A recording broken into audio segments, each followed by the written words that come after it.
Yeah, but then I told him I really don't give a damn so long as the pizza is here on time. I don't care what you got to do. You And know, I that's mean, why Papa Smurf shouldn't have eaten that pizza. well, I'm telling you, man, I must be fed, and I don't want to hear about your troubles. Just bring me my pizza. That's why I called you. It could have been the mushrooms that Gargamel added to the mix. Gargamel. Okay, well, yeah. I mean, I guess that's possible. You don't remember Gargamel? I remember Gargamel. I'm just trying to figure out where he went through, where he came in the story. He Hmm. was the arch enemy of the Smurfs. Yes, yes. Actually, if you go back to the very beginning, he's the creator of the Smurfs.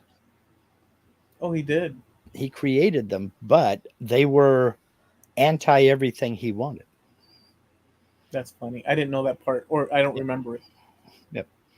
I remember the cartoons when they came out. Mhm. In the '80s. Yeah. I know they were prior, but I used to love them.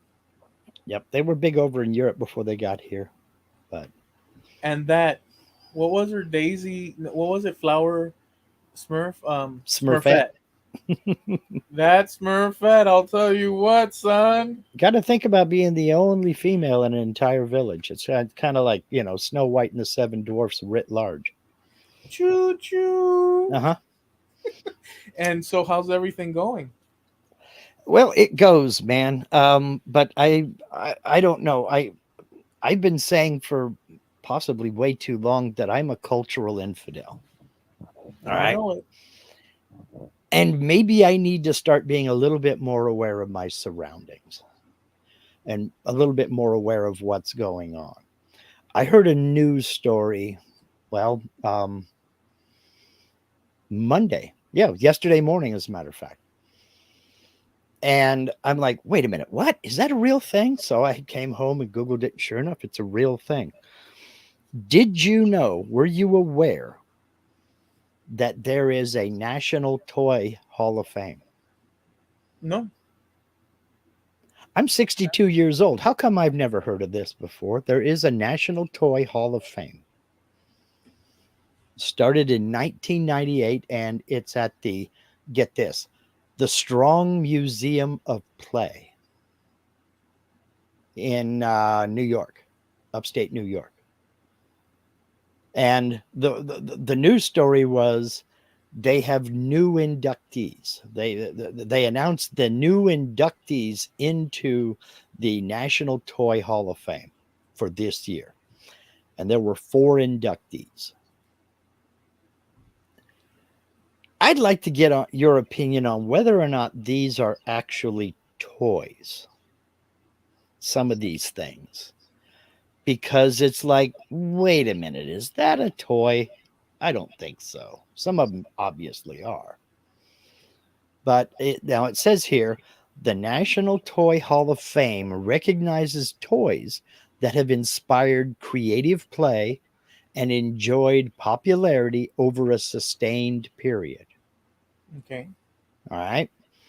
Each year, the Hall inducts new honorees and displays examples in the Hall of Fame gallery and at this museum. I'd like to get your opinion and tell me if these are toys or not. Now, um, this year, the Nerf ball, the original Nerf ball, was inducted into the Hall of Fame. I think we can both agree that that's a toy.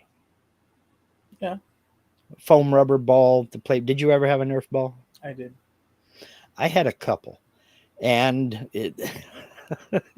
they were still bandaged outside because somehow my brother and I managed to knock over a lamp throwing a Nerf ball at each other and They broke were the lamp. foamy.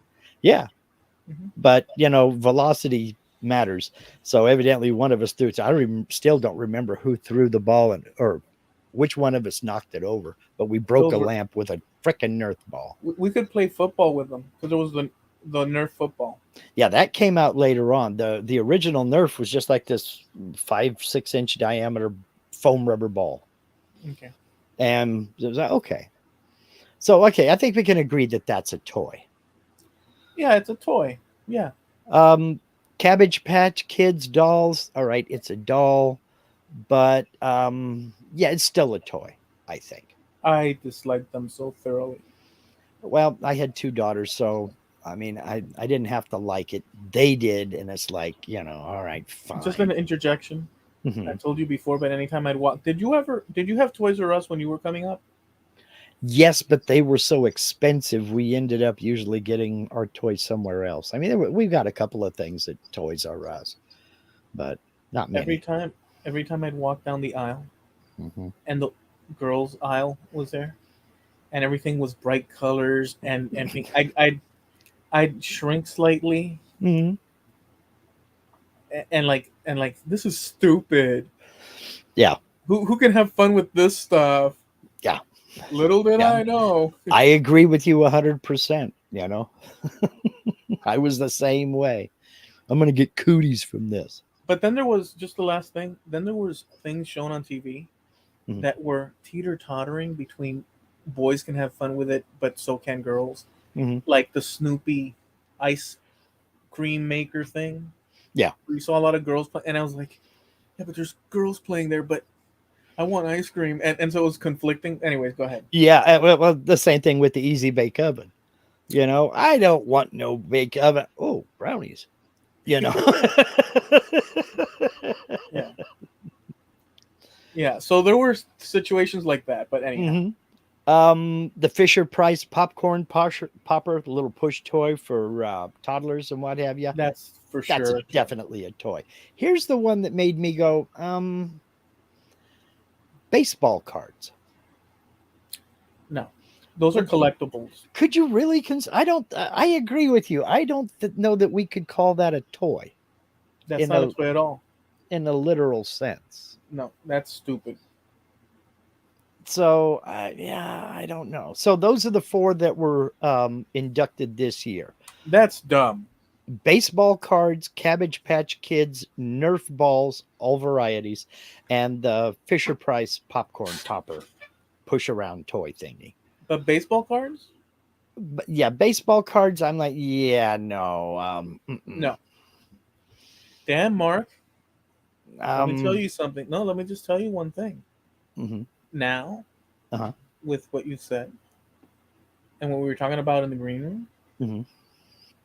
I don't know that we've ever had an episode in pre green room episode where we freaking agree on like 99.9 of everything. I know it's weird. What the hell? What the hell is going on here? Because Well, my goodness, there's excuse me. There's a couple of things in here I think we might have a disagreement on. you had to ruin it. Okay. Tonight was our night, man. Tonight was the night Well, where everything aligned, and we finally agreed on well, every single thing. okay, here's one. No, no, no, do it. Ruin it because what the hell? Okay. We're going to agree on this, I think.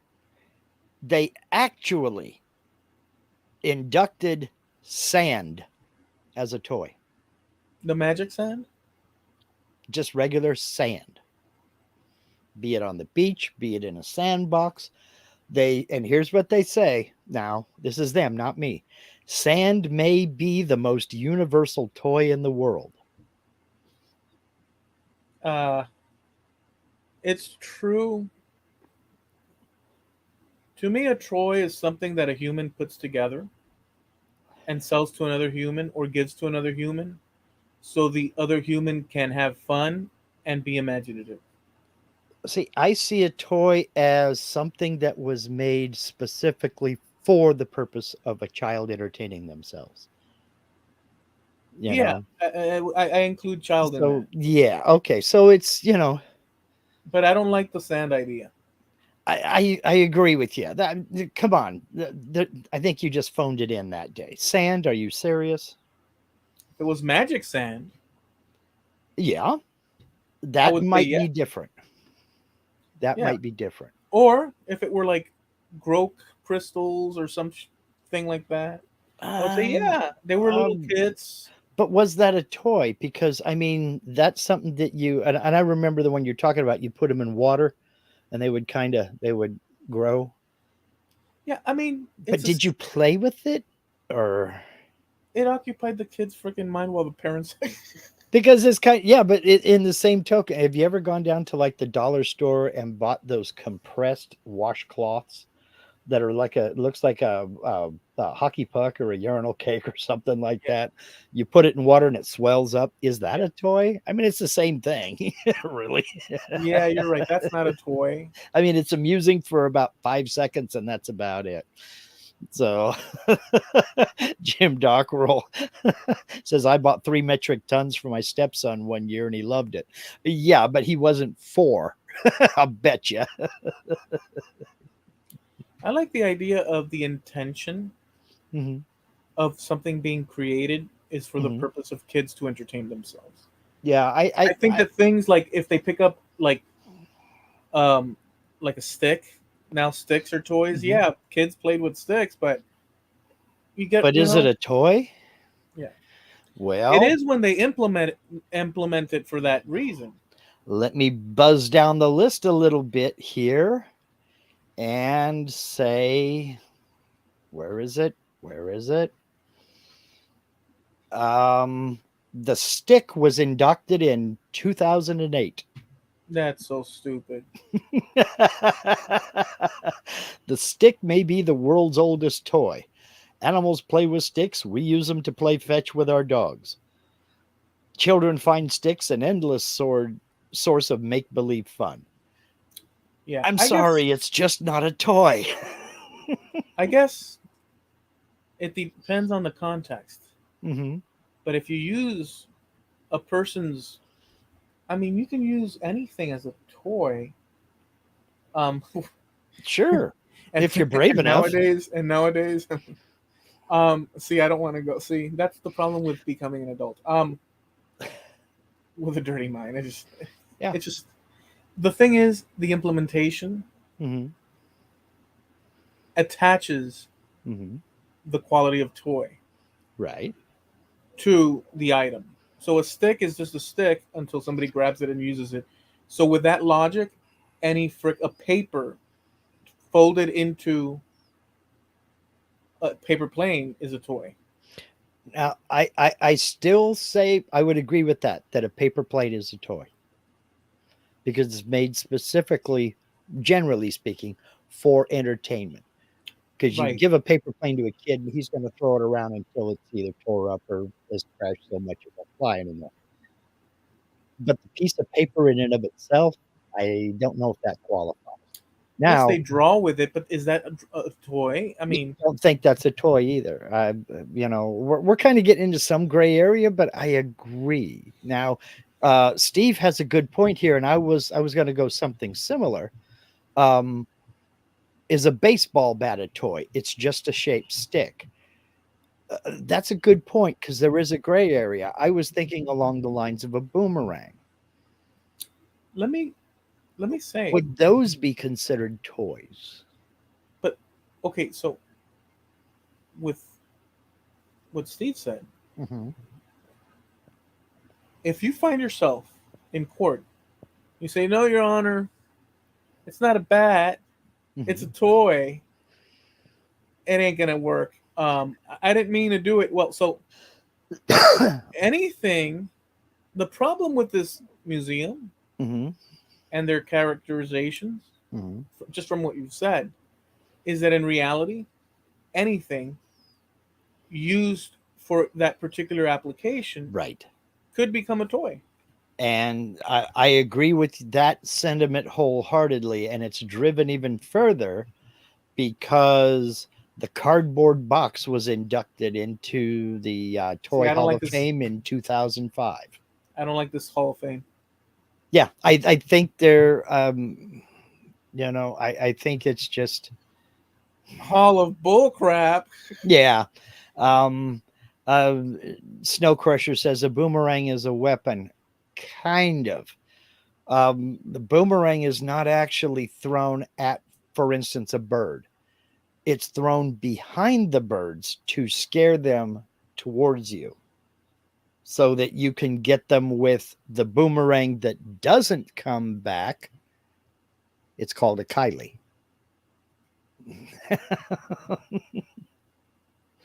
So I was under the impression that a boomerang was thrown at something. to hit it. It's not. It's just it's thrown like say behind a couple three ducks or whatever to scare them to turn them back your way to drive them towards you. So it's kind of ingenious when you think about it. And it was invented in Australia, right? Yeah, by the Aboriginals in Australia. Yeah. Jim, I'm agreeing with you. Boxes can be forts, cars, spaceships, all kinds of things. But and again, this is my loose definition, and I agree with Eloy. It's something made for kids to play with, or adults to play with, or what have you.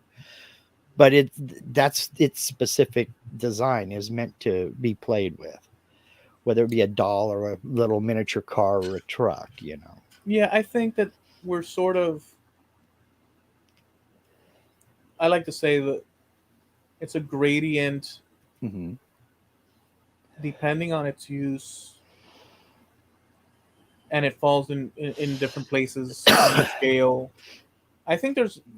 I think the gradient idea Hmm. is so useful because instead of having hard cut lines, not only Hmm. for DNA but for things like this or for people's ideas, or things like this in particular, I think the gradient concept Uh-huh. helps because what it does is like when you paint a painting and you use two colors to blend in so the facial feature can sort of go from shadows to light or whatnot. Hmm. You can qualify the use of a shifting or a blending. Hmm. And I think a lot of things in life are more, I guess it's like gray area. Yeah, and that's about all you can say for it because on the one hand, I can see where you would say like one of them is Crayola crayons. I don't think that those are toys personally. No. I don't think they qualify as toys. And they're But not then food, again, and they're not food either. The kids did put no, them in they're not food either. But yeah, we know how that goes. You chewing on the green ones again? Don't you know they're not ripe? Anyway, um, but you can entertain a kid for hours with a color book and a box of crayons. right. So I can kind of see both sides, but I don't know. If you play loosey goosey, Mm-hmm. then you can do that. But if you're more Yeah. rigid, Mm-hmm. there has to be some sort of cutoff line at some point.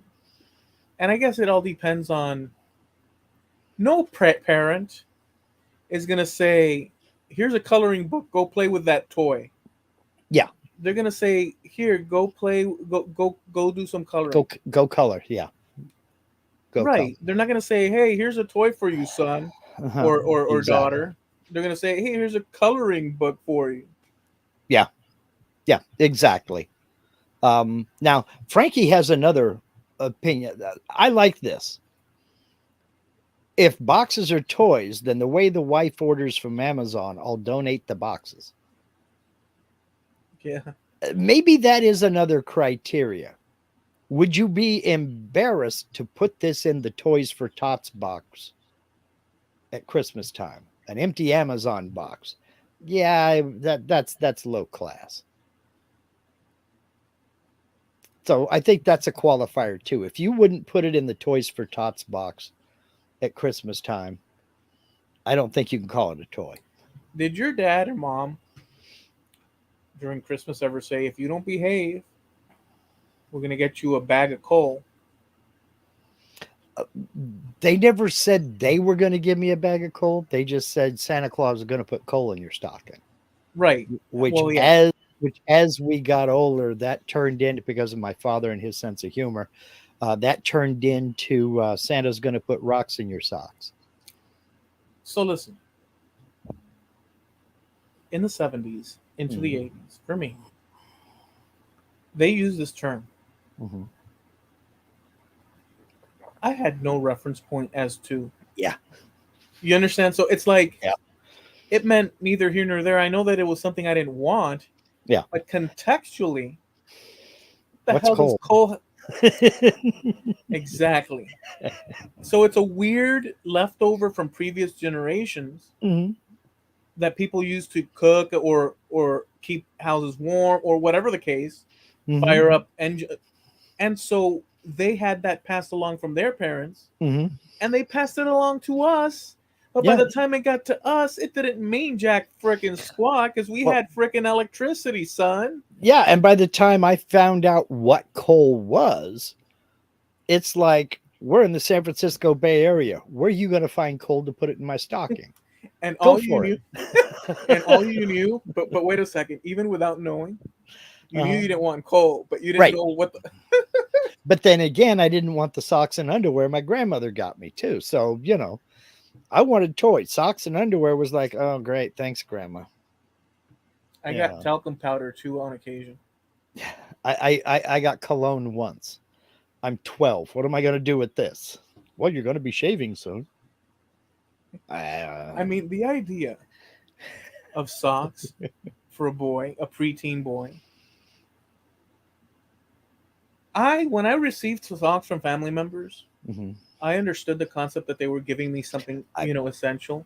I did too. But I was like, I could go without that in lieu of Mhm. some awesome action figure. Yeah. It's like my mother bought me some of these in August. This isn't a present.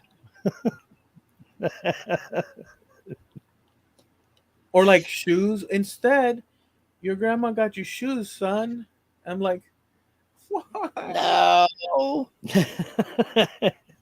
Now, some things like that, as I grew a little older, I mean, I got a real, real nice jacket one year, and I genuinely loved that jacket.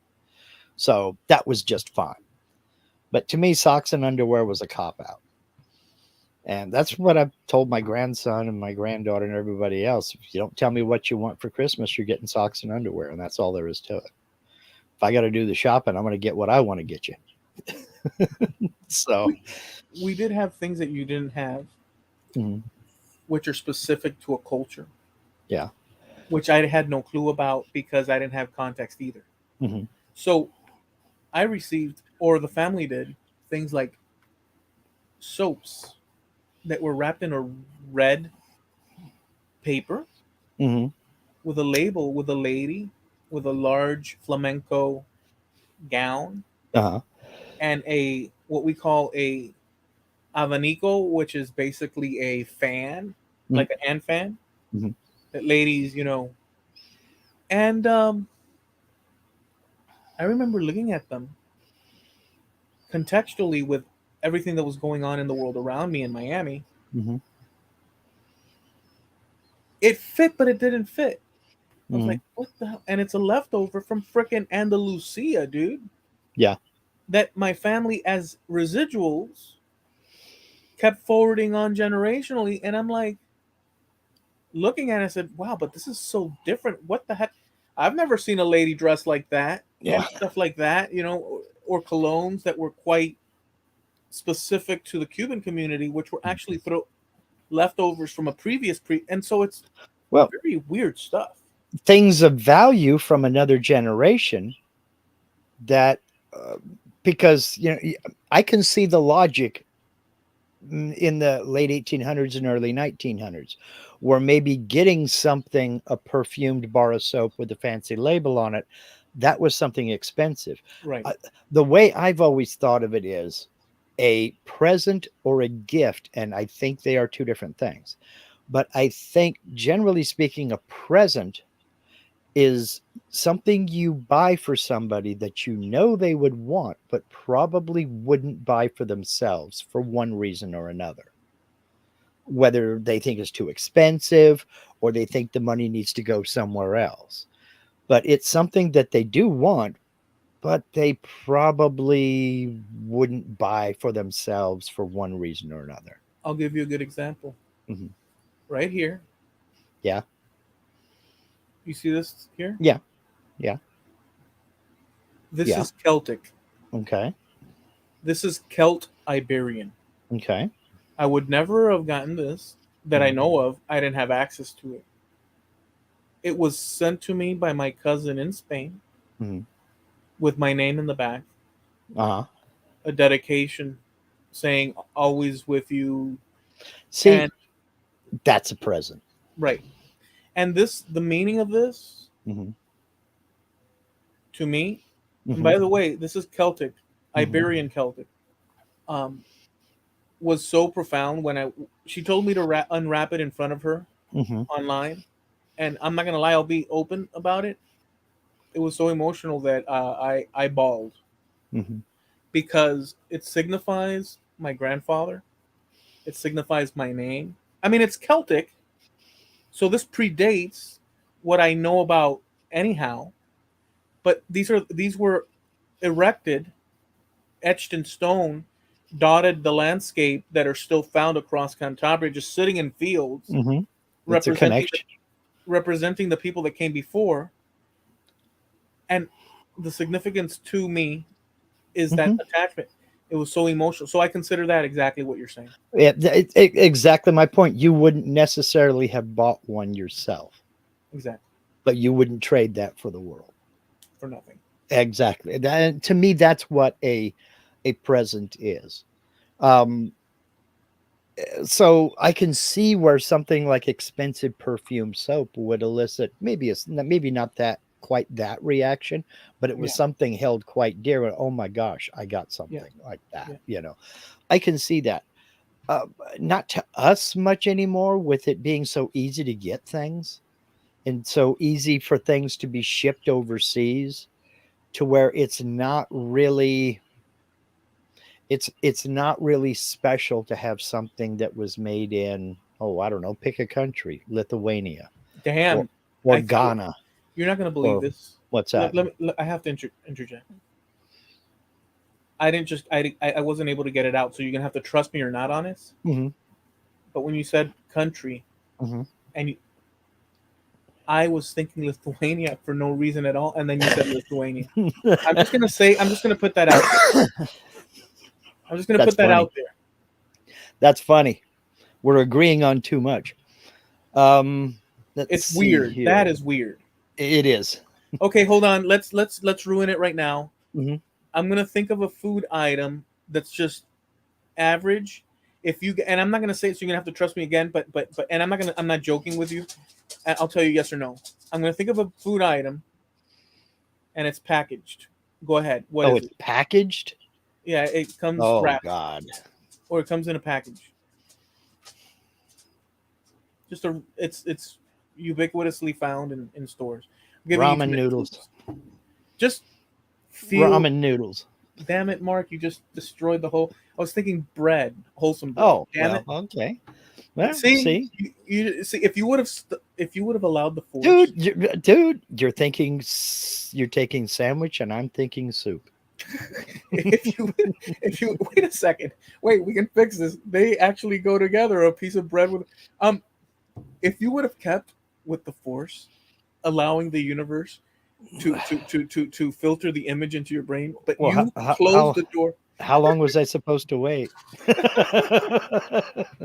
we Now, go ahead? there is a gray area here, though, and here's another one because I have questions. Would you say that a piece of rope is a toy? Come Not on on, its own, I Mark. don't think so. Yeah. No, But is no. it? The answer is no. I don't think it's a. But is a jump rope a toy? Yeah. All you've done is you've added handles to it. See, that's a jump rope. Yeah, that's a toy. Yeah, it is. It's a toy. But you can do the same thing with just a piece of rope. So No, is a you need piece some of rope a heavy. toy? No, you could, but it's not gonna last as long. You need to have those wooden or plastic things at the end Mm. because they rotate on the axis of the end of the plastic instead of just your hands. Well, I get where you're going, and a jump rope is made specifically for that. But I don't know. It's that gray area again, man. It is a gray area, Hmm. I but mean, you I know, think I solved the problem by saying the wooden handles. Yeah. no. The overarching problem by Mhm. saying it depends on application True. because any inanimate object could, in theory. Hmm. Yeah. Yeah. That's true. Hot Wheels, we can both agree it's a toy. Star Wars action figures, yeah, it's a toy. A Is blanket, Monopoly? they say is a toy. That's stupid. That's not a toy. Sorry, guys. Uh, survey says. Unless unless Uh, unless no, unless you're playing peekaboo, well, that's what I peekaboo. mean. Um, If you're playing peekaboo, then it is a toy. in imaginative play and make believe, kids have discovered many playful uses for the blanket. Yeah, well, they've done the same thing with a rock. So, but then again, somebody's going to say a rock is a toy. Can I say Uh, that I don't want to say this, but I feel like I really dislike this um, group of Me too. So you feel free to say it. yeah, I um, thoroughly there's something that I thoroughly am disliking about them, but anyhow. now, you said Monopoly. I've got here the Game of Life and Scrabble. Are board games really toys? They're games. They're games, and I think that's different. I do think that's different. Tag is not a toy. Hide and seek is not a toy. The only It's a difference game. between that and Monopoly is you have a board with pieces and some dice and fake money. You know what I hated as a kid? What's that? I found it was worse than Cabbage Patch Dolls. Hmm. The stick Mm-hmm. with a horse's head at the end. Did you ever see those? I did. The walking stick with the little horse's head on one Yeah, end. but there was no bouncy bouncy. It was a stick, Mm-hmm. and you did your own bouncy bouncy. I guess it was the Oh, lower. that. Oh, that. Yes. I'm trying to remember the name of the stick pony. Um, I hated it. to me that was for girls, and it was also for little kids. Just the whole idea of it. Mhm. It's a stick with a horse's head on it. It pissed it. It pissed. It. I looked at it and I was like, "That's stupid." Well, when you're young, yeah, anything is a toy basically. But I had a yeah, no, I'm that wasn't my cup of tea either. yeah. How about playing cards? Just a standard deck of cards. Those are games. Yeah, I don't think that board games, cards, things of that nature are toys. I think those are games. I think that needs to be a separate thing. And in fact, there is a Games Hall of Fame, but it's specifically reserved for things like Scrabble, Monopoly, special games that have a special place and have a certain type of a following to them. Slinkies are toys. Mm-hmm. Rubik's Cube is a game slash toy. Yeah, and Rubik's Cube is here, but they have things like rubber ducks. That's a toy. Teddy bear. That's a toy. We're fine. The Masters of the Universe action figures. Those are toys. I mean, absolutely um, no complaint at all. The Atari 2600 video game system. I That's difficult. It's a toy. That's tough. Yeah. It's a toy. Mm-hmm. Okay, let's let's destroy this if we can. Okay. Nitpick it. The Atari, just using that. Mm-hmm. The Atari, in reality, if we go to its initiation, Mm-hmm. was a concept built off of various concepts by one person or various people that put different concepts or inventions together, Mm-hmm. made up of electronics and such, and converged it into an item in order to produce video games, which included people that worked on software, a whole industry of people to produce a final outcome. I'll shorten it because if we go too nitpicky, we'll be here for 5 years. Um, um, that produced a final outcome that was, without adding labels to it and trying to be descriptive, was a piece of hardware that people came to. They attached to the TV. Right. They took these items that were controllers and a cassette that they attached to it that Mhm. produced images on the screen, and they proceeded to engage with the program in order to have an experience which was entertainment. Whether or not you call that game I think it's a game. or toy is up to people, but I think it's a game primarily at the final output stage of it, with the intentions of it, if you take away any labels, is for people to pass the time by Mhm. engaging with said item that keeps their mind busy on ridiculous little blips on a screen. But the same could be said for Monopoly. The only difference is one needs electricity and a television and the other doesn't. That is a good point. I think with all of those mental gymnastics that I just had to go through to get to that point, I keep coming back to they call it a video game for a reason. So yeah, it's a game. It's not really a toy. Well, your issue of trying to suss out Mhm. the differenti- the difference between toy and things that are in the neighborhood of it but confusing. Yeah, Like you I, really have to close one eye and squint with the other and kind of look back over your shoulder and go, okay, maybe it's a toy. No, it's not. I'm sorry, it's a game. that issue of trying to Hmm. quarter off those two items Hmm. is a problem of I'm trying to be open minded. the problem is I think that the name is used is a descript the name we attach is a descriptor of the use of the thing or the thing itself or the intention of it. So there's various categories in which it can funnel into the category of toy, but common usage dictates which lane people take in order to describe it as a toy. So in the United States American, because if we wanted to be nuanced about that too, we could go into nuance of, hey, how about stuff? I've mentioned this to you before.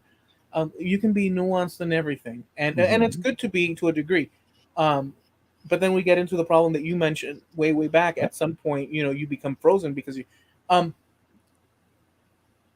so in American standard metrics, we usually opt for that's a game, that's a toy, for the things that you and I both would probably 98% of the time agree to, as with every other American, with exceptions added. Now, I just wanted to see if anybody else was having this discussion, so I googled it. What's the difference between a game and a toy? And there have been studies done on it. Penn State University did one. A toy is an instrument with which you play. A game has a system of rules for structured play. I love it.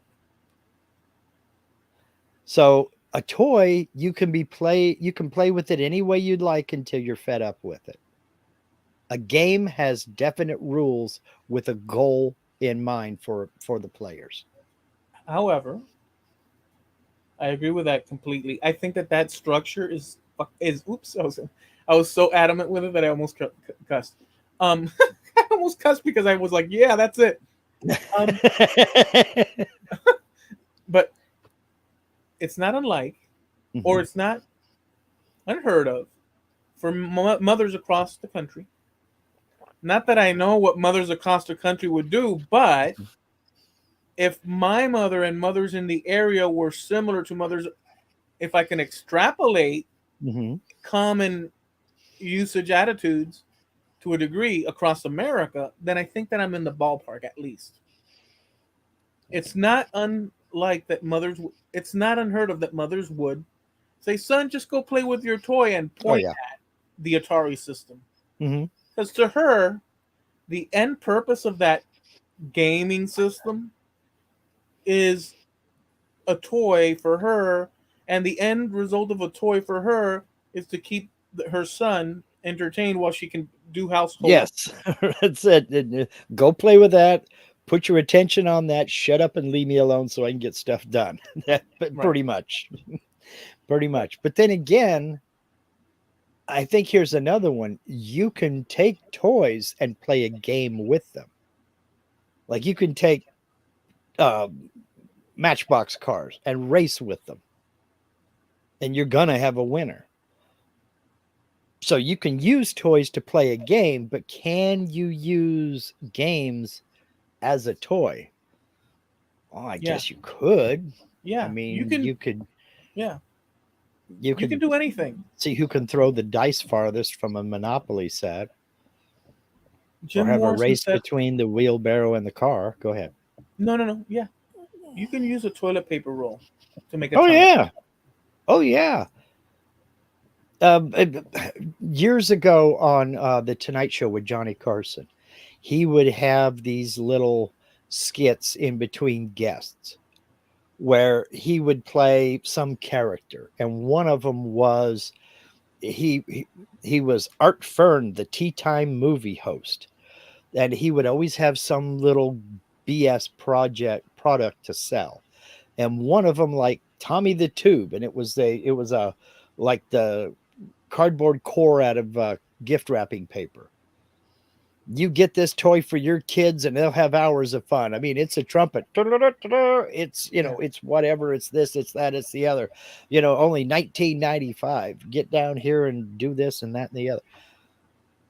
And people thought that kind of thing was funny. Who knew that that would probably be inducted into the Hall of Fame? The I will. cardboard tube. On that note of what you're saying, Mm-hmm. when I was still in kindergarten, Mm-hmm.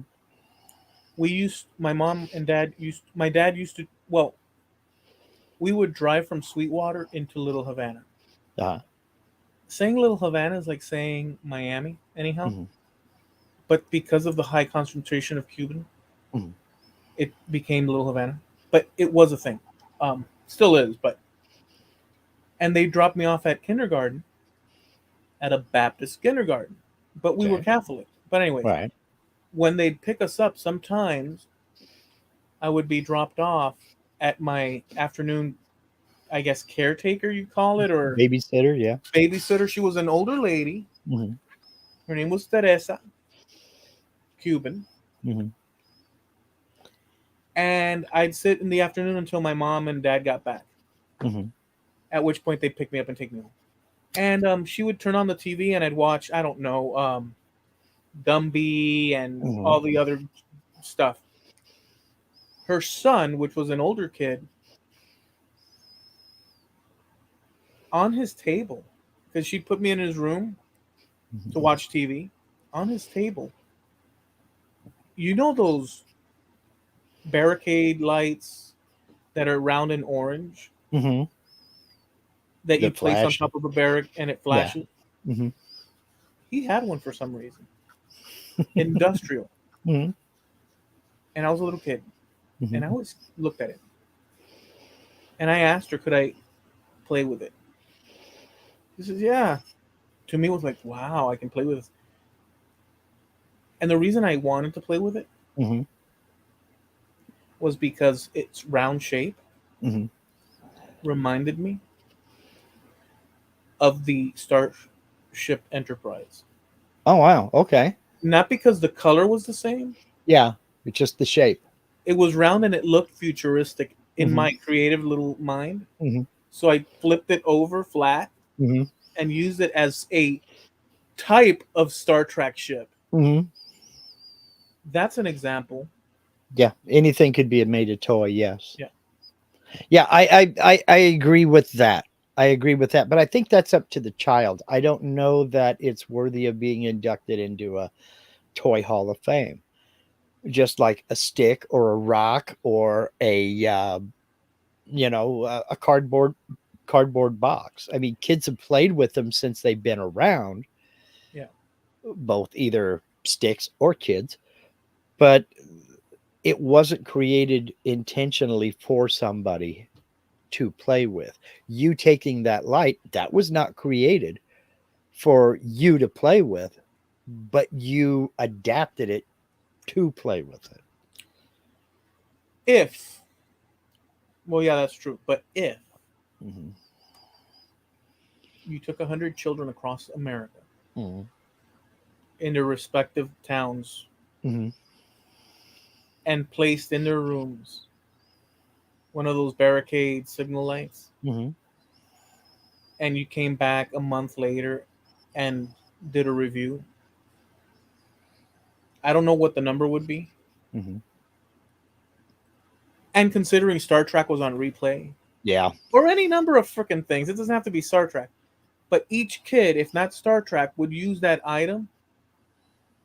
I am assuming Uh, they're uh, not just going to leave it sitting there I on the mean, freaking table. I'm sure a certain percentage would, a certain percentage might ignore it and want something else.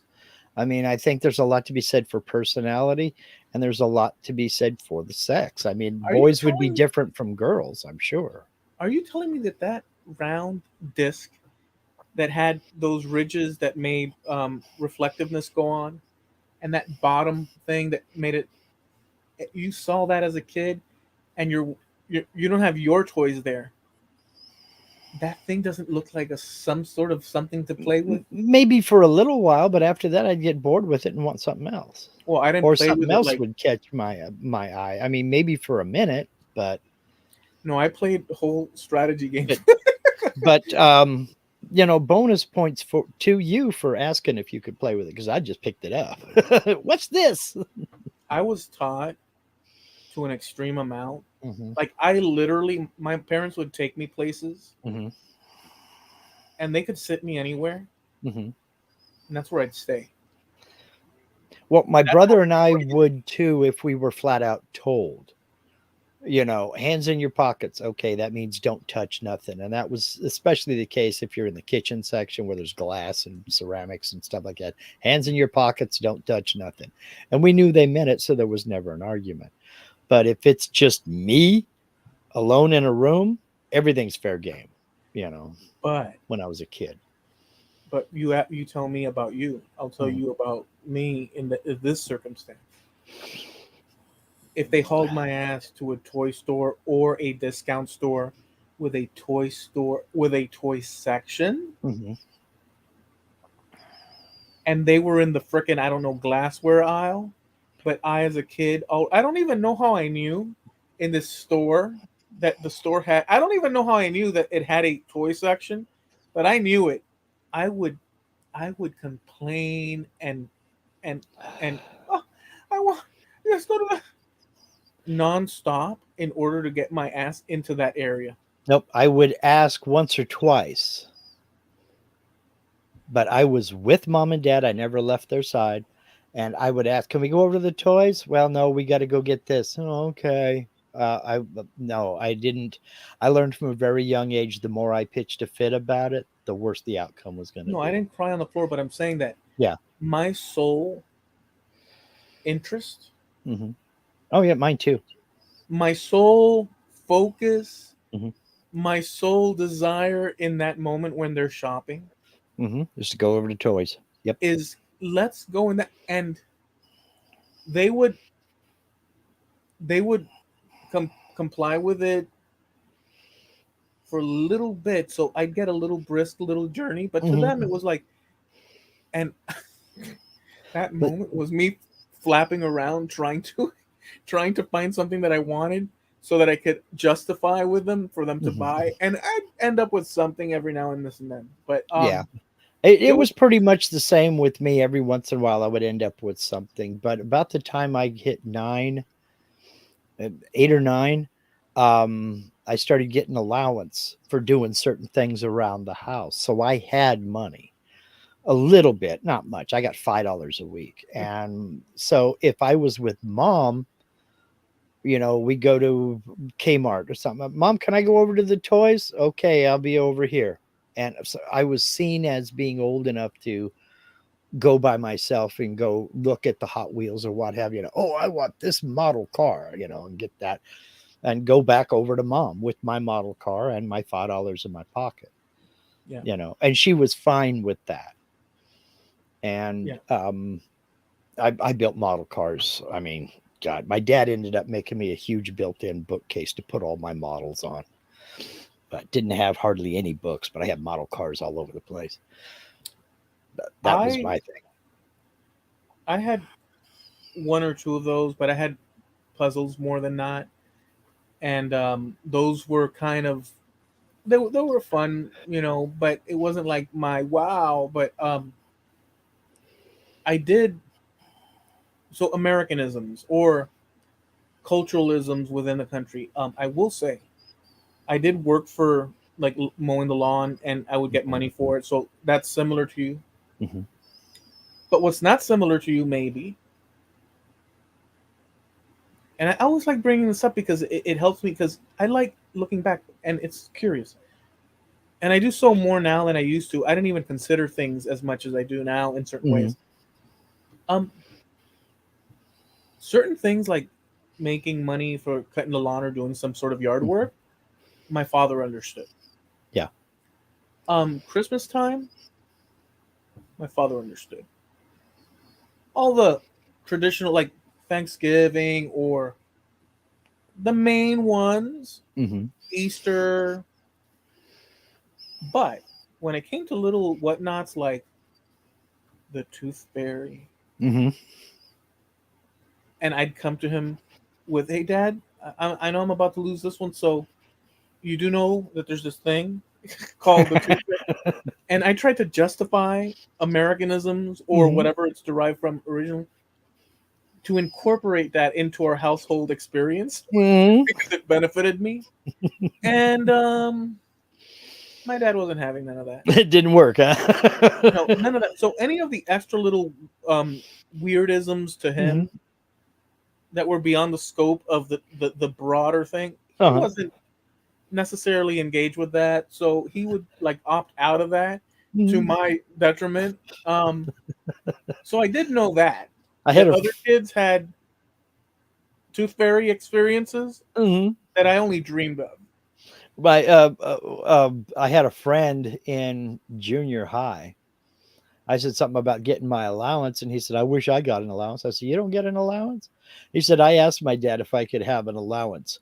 He told me, yeah, he'd pay me, but I had to pay him for the meals." I'm like, "Oh no." Yeah, When your yeah. mom shows up at table after dinner, going, "Okay, you had the fried chicken with mashed potatoes, gravy, and oh, corn on the cob. There's a special on corn on the cob, and a glass of milk. That'll be, what was it about that time? $2.10."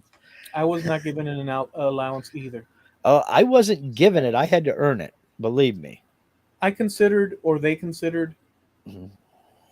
whatever you did in the lawn, cutting the lawn with the mower, Mhm. that was your allowance. Mhm. They didn't call it allowance. They said, cut the grass and I'll give you some money. Mhm. But Oh, don't think this is an everyday thing. yeah, that was pretty much the same. You might as well say you were getting allowance, but not really. I Yeah. had to mow the lawn once a week. I had to mow, rake, sweep off the sidewalk and the driveway. I'd do the driveway, and then if I wanted extra, and that was front and backyard, by the way. And if I wanted extra money, I could do something like wash all the screens, the house screens, and the outside I windows did for that my too. mom, Yeah. or I could clean out the garage. So you unload everything out of the garage, sweep the floor, put everything back, a lot more organized than it was when you took it out into the driveway. You know what So, my dad one time said to me? mhm, And I don't know where the hell this came from. mhm, He says to me, son, and I forget the context of it, but he says, son, you understand that we're not rich, right? yeah. And I never told him anything back, but in my mind, I thought to myself, no, something, Sherlock. And like, I thought in my mind, I'm like, yeah, I know. Like, Mhm, I get that. You don't have to be an astrophysicist to get mhm. that, Pops. Um, I forget the context, so therefore I can't speak completely. But the Hmm. point is that maybe that was one of the lessons, like saying, "Hey, son, we live within our means and this and that." Yep. But I don't remember. But I always remember that saying because it was like, "Dad, give me a little bit more credit for like being on this earth." Yep. But I guess with the influence of rock and roll and the long hairs walking around Sweetwater at the time and seeing my cultural behaviors, he Well, who knows what he was thinking, but he was thinking it. Yeah, well, we also got to remember that as we got older, our tastes got more and more expensive. And when you were 6, you didn't care about a t-shirt, but when you're 15, now you want that t-shirt. But that didn't mean you wanted fewer things. It's just the things that you wanted got more expensive. yeah. So, and I noticed that, I was getting an allowance and I was getting $5 a week, but maybe I wanted something that was $7. So my dad would let me use the lawnmower to go around the neighborhood and mow lawns, but I had to fill up the gas can and pay for the gas that I burned up. Which, well, that was okay with me. I mean, I could get fill up the gas can for a quarter, so I would invest 25 cents out of my allowance to get 3, 4, $5 more so that I could buy something for $10 instead of waiting 2 weeks and not get nothing this week. Mark, I So, I know this is like reflecting back, and I know it's only to for me something to me, but there's crossovers. mm-hmm, I'm always amazed looking back at where I grew up in, which I'm still sitting here by the way, mm-hmm. but it's a different world now. Oh, big time. That we lived as a Cuban family,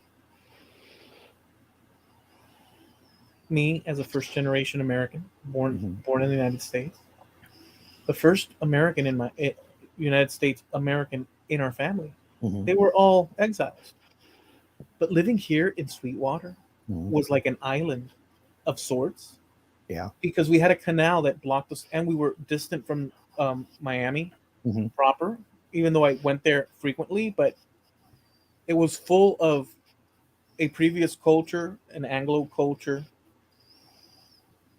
of which I absorbed mm-hmm, parallel to the kids that were the sons and grandsons of those Anglo people. And I'm saying Anglo as a placeholder for non Hispanic whatsoever. They could have been, who knows from where, they could have been Eastern European mixed with, but just to get it clear, it's a placeholder for Hispanic, which is a placeholder for people of Spanish speaking origin. But, anyways, that mixture of experiences in this way out of the way area in Miami mm-hmm, or outside of Miami, but yet still part of Miami in a sense. mm-hmm. Experiencing, and I'll be honest with you, what I would call der- sprinkled derivatives of Mayberry Mm-hmm. in the context of a 1980s experience in Florida with Well, all the things I just said. but Sweetwater was still a small town at the time too. Yeah, it It was. wasn't wall to wall city between Sweetwater and Miami. No, They were two separate entities. no, there So were whole I pine hear, tree. I feel you. Yeah. Yeah, there were whole pine tree grow extensions. Um, Forest. Yeah. and so what I'm getting at is that little things are so special, like what you were saying, Mm-hmm. like the little corner store Mm-hmm. where if you did have 25 cent or 50 cent, you could go get those freaking candies that were like one offs or what, or like Mm-hmm. with your friends, and that was your little journey, Mm-hmm. and that kind of stuff. To me, selfishly, or call it whatever you want, is the stuff that I refer to as America, which would have been similar in some ways to you and different in other ways, but there was this, I don't even know how to quantify that, but there's this special magic dust It's called that's con- nostalgia. it is nostalgia, but the ingredients involved, such as what you said, small town, Mm-hmm. out of the way distant, Mm-hmm. some isolation, but people here. But then you had the inclusion of different, and so plus the added difference of having people from a Hispanic culture Hmm. introducing their son in that environment, that coalescence of all that, it's just mind bendingly looking back at it, so awesome. Yeah. It's so freaking awesome that I can't even. I look back on it and I'm always blown away that we're not there anymore. Yeah. Well, but that gives you more of an appreciation for what you had at the time that maybe Yeah, you didn't appreciate when you had it. And I'm the same way, man. yeah. I mean, I was born 7 miles from here. My dad was born a half a mile from here. I mean, I can almost throw a rock and hit the building that my dad was born in 1944. So, but it's nothing like what it was. It's nothing like what it was. It's completely different. Times change, people grow, people change, folks move on. And you have to kind of be of that mindset to survive today. But that doesn't mean you can't appreciate what was. Now, I noticed that you post a lot of pictures from your local area from back in the day. Yeah. You post a few, and you've showed me a few others that you haven't posted. Are there any groups that you're Facebook groups or anything that you're involved in that's like, Sweetwater back in the day or something like that? I'm there's no Sweetwater group that I'm Hmm. aware of, Hmm. but there's Miami ones, Hmm. and I've gone into a couple. There's one that I really like, Hmm. and I'll post over there. So some of the stuff you see on my personal page, Hmm. Comes from there. no, is me transferring it over to there. Like I'm the one that Oh, writes okay. them. Hmm. No, yeah, I'm the one that writes them. At least the ones you see. Hmm. If I ever bring in one, I'll actually mention Hmm. where it came from. Yeah. And I do that because that's kind of like what the ethical thing is to do, to Sure. attribute to the person that it not Yeah. originally. Back when I used to not do that, which is what a lot of people do today, until I started focusing more on all this kind of stuff. Hmm. And the correct thing to do, like, it's I sure wish I invented that, is an understandable, Hmm. but I don't do that because it's not the right thing to do, so I Sure. will attribute accordingly. Hmm. And you might notice that if people even read whatever Yes. the heck I write, they'll notice that I do attribute. I may fudge it sometimes or screw up and like not post it right or something like that could happen, but my Yeah. intention is always to attribute. But those Yeah. pages show some heavy duty historical stuff. Yeah. Yeah, we've got a local group here that I'm a member of, and I get blasts from the past. I mean, there are people older than me in these groups that don't remember or that remember certain things that I don't remember, and I remember certain things other folks don't remember. And there are certain little landmarks around the valley where you don't even think about it and until you get you see a picture and oh yeah, I used to live there and my grandpa built that and he did this, that, and the other. You're like, oh, okay, I never knew about that. Oh, all right. Some things are just iconic in the local area and other things just kind of come and go real fast. But yeah, to me that's pretty cool to kind of look back and see, well, in the context of what you remember and in the context of what other people who were here before you remember. To me, that's always a lot of fun. Um, Go ahead. So, well, I'm gonna say a side note with when context in Hmm. context, but it's a side branch. What I've noticed, because remember, over here it's not like over there where you're at Hmm. in certain ways. Uh-huh. Here you have, and I was actually speaking to my friend on the phone, Hmm. the one that I talked about earlier before Yeah. the thing. Yeah. and we entered this kind of conversation slightly. Hmm. And he mentioned something which I agreed with, amongst all the other stuff I did not agree with. Where he said, "Man, you gotta understand." Oh, actually, this was in response to my explaining, "Hey, dude, I'm gonna say it, but I'm gonna say it without adding the context, just so that Hmm. people." So I'll be frank, but I'm not gonna go into the side Hmm. conversation. I was trying to explain by using certain groups that come into the United States how they were not welcomed in a sense, Hmm. in order to explain how people take sides when they see civilians getting harmed overseas and whatnot. And that depending on one group or the other, people are favored or not favored, depending on people's disposition and such and this and that. And so I said, well, dude, how about these groups? Isn't that favoritism, especially when you're backseat driver and you're not in the midst of the conundrum that's Hmm. occurring thousands of miles away, which you hinted at in our previous conversation. And so that's why I was saying, damn, I agree with everything you're saying. That's how we got into the damn, dude. How is it that today we agree on everything? Um, and I'm not trying to pull you in. I'm just saying on certain things that you explained. So Hmm. forgive me for even dragging you into the. We were talking some other things that are more complicated than people can assume out there. Um, I'm sorry I went down this line because I was trying to go somewhere else. Forgive me, Mark. I'm not being Well, I can yank it back to the Toy Hall of Fame, but go ahead.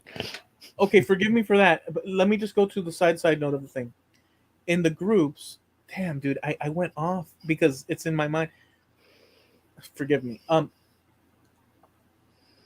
The group of Miami group, Hmm. what I have noticed, and this is going to tie in with why I branched off by mistake Hmm. here, or on purpose, but slightly going off. Yeah. In the group, I have noticed as a newcomer within the last year and a half that depending on where the folks sit in the timeline of Miami, Hmm. there's slight favoritism to one group or the other. Yes. Miami is a convergence of cultures, with the Cuban one in the last 60 years being such a transformative feature Hmm. that you can't swerve around it Yeah. in terms of the history of Miami. Right. It's just a massive Hmm. situation, um, and so you'll see the rumblings of strife or underbelly of strife amongst people in subtle ways. They're overwhelmingly good, and you'll see people commenting little whatnots that are scratching at underlying tensions that occur in every town across America and the world due Yeah. to people's leanings and whatnot and this and that. Yeah. And I guess the main thing is that I'm trying to get at is that that you said earlier, that oh, we're not here, we're not there, we're here, but it's good to reflect back, and that's how you entered with these groups and whatnot. We're not where we were, and we won't be where we are, because life is a progression and there's influx. Oh yeah. But one of the main staples, and this wasn't always the case, I didn't think in terms of this, but now that I'm older and I guess I have some sort of sense of placement, um, and I know that I'm culpable of every weakness. Human beings, we're Yeah. flawed human beings. So I mean, it's like John Lennon. If you talk about destruction, you can count me out. In I agree with that with John Lennon.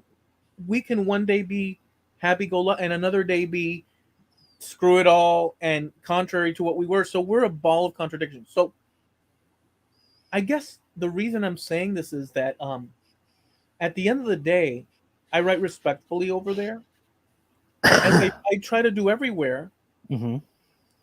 but still hitting points. But people have underlying issues that they scratch at and stuff. And so I've had people comment, Hmm. most in approval, But sometimes they'll add a situation that tries to, like, Derail it. it derails it into pettiness. Hmm. And I guess my point here with you guys is that although there's always push and pull in societies, Hmm. and you have cultural variations, um, I guess my point is that you judge a person. I my intention is, forgive me with the I. My intention is to try to walk in the direction of, preferably regardless of a person's origins or whatnot, is to try somehow to remember that they're an individual human being Hmm. and not put them in a category of a group that disparages them individually due to a perceived characteristic of a group. Hmm. And I don't always succeed at that because it's easy to say, darn those um, Zuberinians, or Hmm. darn those, And so, and I'm not saying that it's a fist fight, fisticuffs in those groups. I'm just saying that I've seen little scratching that I can extrapolate a possible thing. Yeah. And I could give you an example, but anyhow, And that's that's one of the hard parts about being an admin or a moderator in some of those groups, because there are some people, there are some groups that I don't want any part of.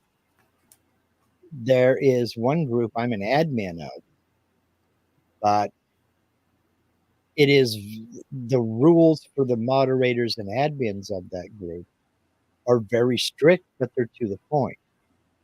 You know, um, the number one rule is be respectful. If you are, we have a zero tolerance policy. If you're disrespectful, you're out. You won't be warned. You won't be given a reason. You're gone. So when we see little things like that, we go back and look at the person's track record of posting in the group. And it's like, this guy's just an ass. Boom, you're gone. I'll give you the example specific, and I think that you'll enjoy this, or maybe not. So, but my attitude is I don't have time for those people. So if I get into a group and I see a lot of that going on, I'm gone. I'm not here to participate in that. So a lady Hmm. in one of my posts, which was about Sweetwater. Hmm. Sweetwater was considered a pretty rough place at Hmm. a certain era. This is where people came to drink. Hmm. That's from the perspective, it was true, but that's all that people remembered from Miami. Hmm. Whereas in Sweetwater, people remember all sorts of stuff. Hmm. It's not just where people got drunk. Hmm. Um, and so she writes, "Oh yeah, well back in the '60s," she wrote, "I remember, and we had just gotten here from Cuba, and this is, and I remember a bunch of, this is what she said, a bunch of redneck girls were teasing me because I could barely speak English, and I sure did learn quick, but they were not very." And so she hit me with a thing because she was living close to Sweetwater back then, Hmm. and she said redneck. Yeah. Now, this lady could easily be a cousin of mine Hmm. without me knowing. You understand? Sure. And I sure understand the. Oh no, I'm sorry. Her full comment, I'm paraphrasing, was that they also called her a uh, speaking English Mm-hmm. thing, which I find a slightly. I personally could give a crap. To me, it means Hispanic. I love it, but it's meant to say, "Oh, you worthless piece of dog crap." Hmm. Um, and it pissed me off that she would write that. It was her experience, frankly. But number one, she's going lowball with human beings. She wasn't being, we're all rednecks here in this town, and a song like Hank. Hmm. Well, she's not No, doing that. That's not what she's saying. but What she's saying is, you bunch of, X, Y, and Z, and a couch in front of a thing, and this, and I get that. well, It's maybe they easy to were put it. rednecks. I mean, What's that? Well, maybe they were rednecks. I know, I know, but I Yeah, was it's not the appropriate place for that kind of commentary, you know. between look in the back rooms of conversations or face to face. Mhm. I guess those are my standards, Mhm. and my standards don't have to be her standards. Right. But Well, I find it, well, I'll just end with this. I find it derogatory mhm. because she named a thing that might offend other people. Look, I know that there's this whole offense thing, but even back in the day, I wouldn't have talked that way Yeah. in polite company, Well, neither to one group or another group. You just don't do that. And why? Why? Why? Because guess what? At least us, we were Christian people. Happen to be Catholic. That's a another issue. But we were taught people not were to do that. people were human beings, Mhm. and this whole lowbrow crap. Mhm. Now you know where it's funny enough. The place where I learned a lot of lowbrow crap was actually in the Everglades when I worked there for 10 years. Um, and I sucked it up easily like that because Yeah. it was already part of the culture. It's just that I wasn't. It wasn't that in my face, and Mhm. so I picked it up. I sponged it up like that, but I knew it was wrong to do. Yeah. It's wrong to say, "Oh, those bunch of or these bunch of." It doesn't matter who you call it, but at the same time, I've thought it, Sure. But it's situational and it's personal to you and it's one on one. and you're not gonna go off and so that lady Right. that did that pissed me off, Well, it's and I people like that that I just block, and I don't ever have to worry about you again.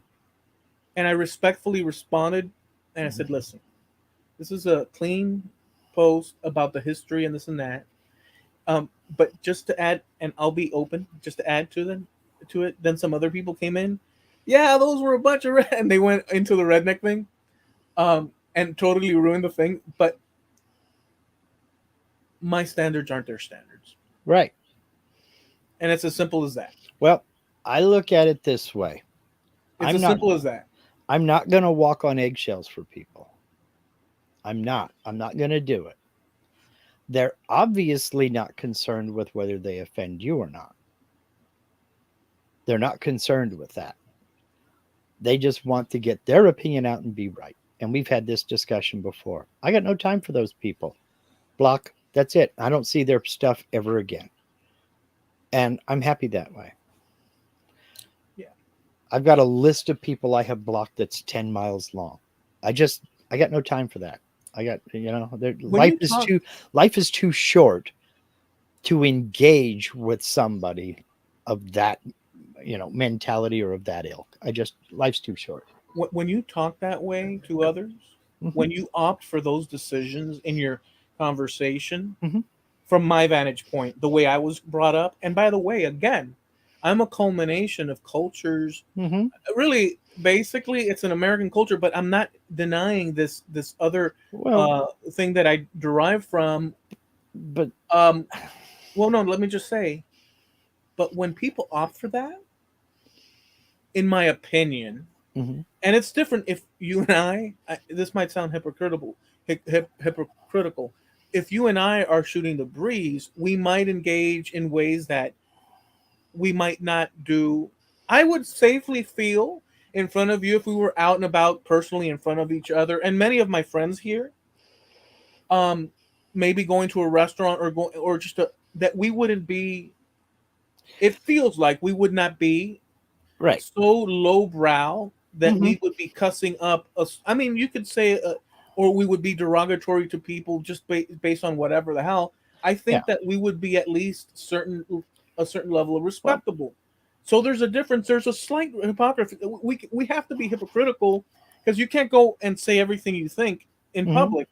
And so Well, you there's a have to balance. filter. You have to filter. Yes. Yeah, George Carlin did a routine about that. He used different words, but basically, he talked about how much of a butthole somebody was is directly proportionate to how close you are to that person at the time you discover that flaw in their character. Some guy on TV is really a butthole. Some guy in the car next to you or ahead of you is still pretty much a butthole.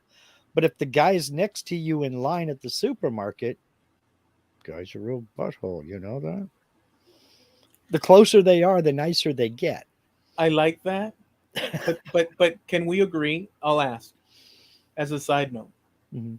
I like that and I agree with that because in your scenario or George Carlin's scenario, the element of self or of harm Mhm. increases the closer. But can we agree, you and I, that besides that, although that holds true, there's a dignified reasoning behind it as well?